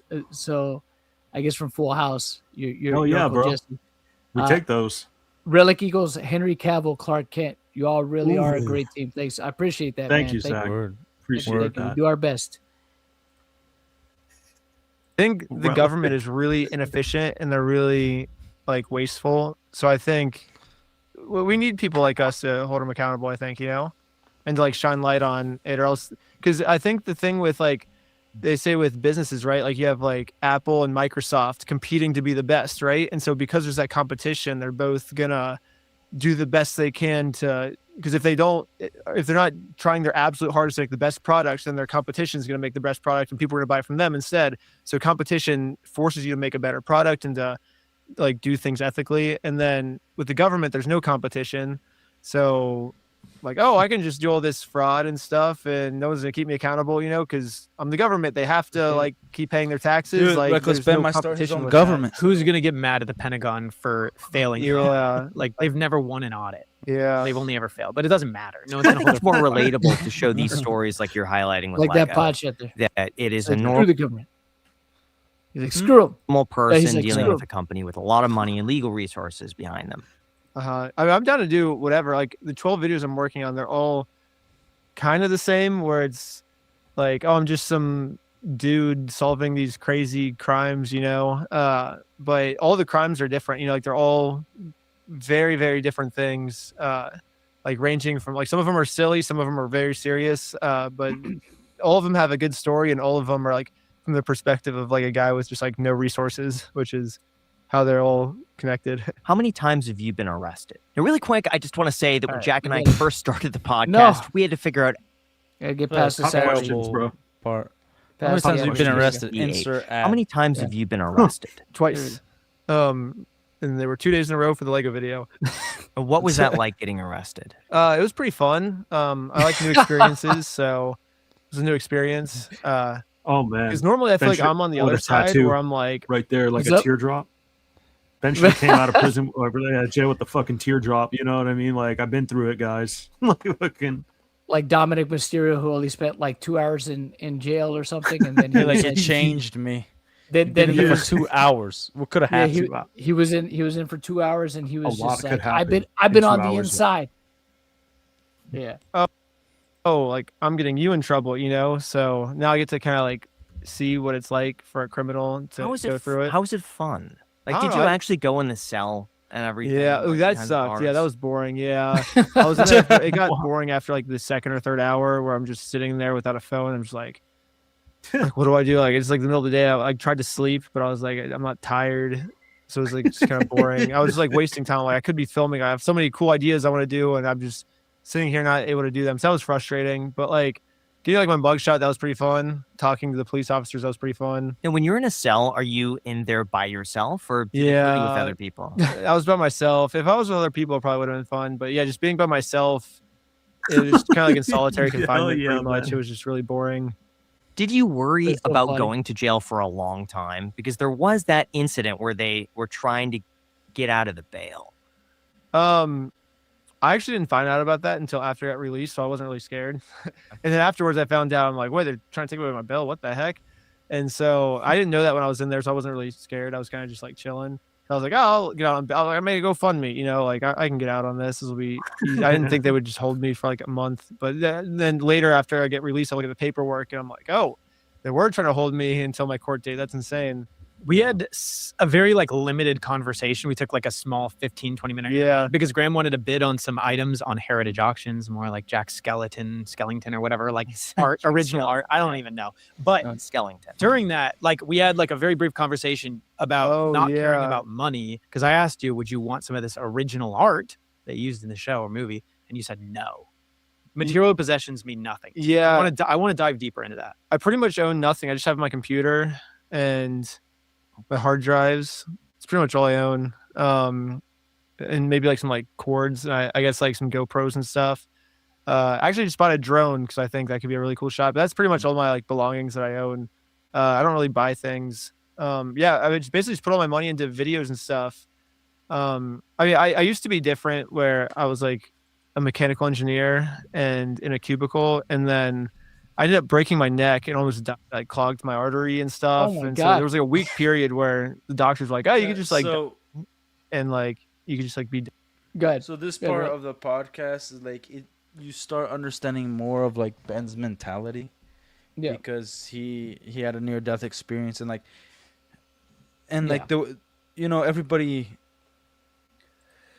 reacts in a different way, right? Yeah, a lot of people when they have near death experiences, they definitely obviously they look at they look at life. I got to go out and live life. I got to go and like it could be and it could be on a massive spectrum. But like I started understanding more of his mentality when I heard this, because it's like he doesn't want to waste any time. Yeah, he doesn't want to waste any time, and he wants to do all these, like, life has so much to offer, and so he's not he's no longer worried about things, because he finally realized, which a lot of people don't ever, even after having near-death experience, like, realize that at any moment you can go. Yeah, for sure. Yeah, tomorrow's not guaranteed, and I think he realized that. Yeah, you know, tomorrow's not which is like guaranteed, it's so he's really gotta good do for what like he can. No. for like the stuff that he's doing. Like it's For very sure. beneficial. He also wants because to inspire people too. You know, Well, and to also not waste. Because remember, he said like the most terrifying. He's infiltrated like these haunted places and evil people, and like the most terrifying thing that he could think of is an office with 4 walls. Yeah, I mean it's another prison. Yeah, it is. If you look at Probably it, even worse. Yeah. Soon, you know, because they were like, they didn't know if it was like fully clogged. It ended up being fully clogged, which is good. But if it was partially clogged, I would have got like a blood clot would go to my brain and have a stroke and die.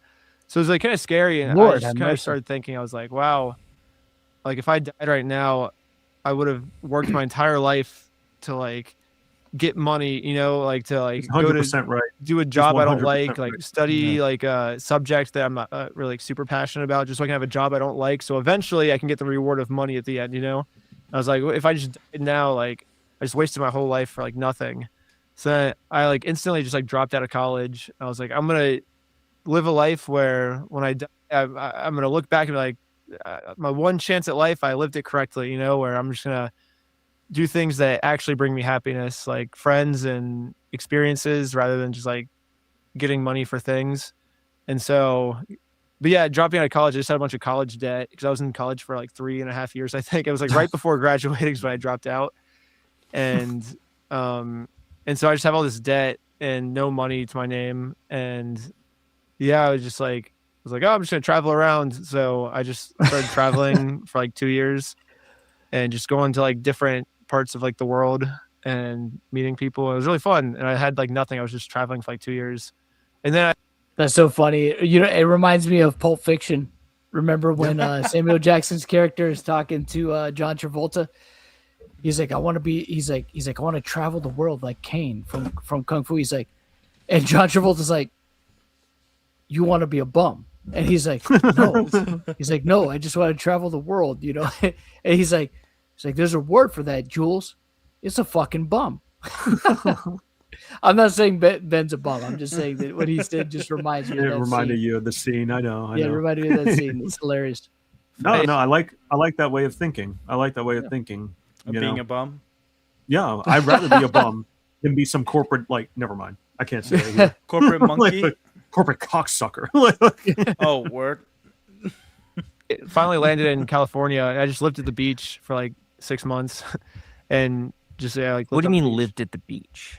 So there's like a slackline park. I was trying to live, and there's just like Venice. Yeah. Okay. So Santa Monica. Yeah, no, I've seen the people slackline. Oh yeah, they're good. Yeah. So I would just like live at the slackline. I just wake up, slackline all day, and go to sleep. Wake up, slackline all day, and go to sleep.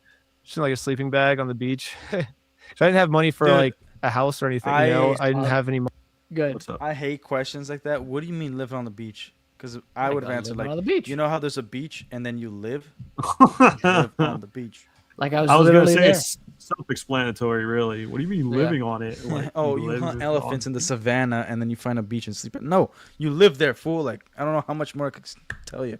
Yeah, live how on much the beach. Specific do you need it to be? Especially after saying that you didn't. Yeah, that you were just coasting I lived on around the beach. traveling. What do you mean by that?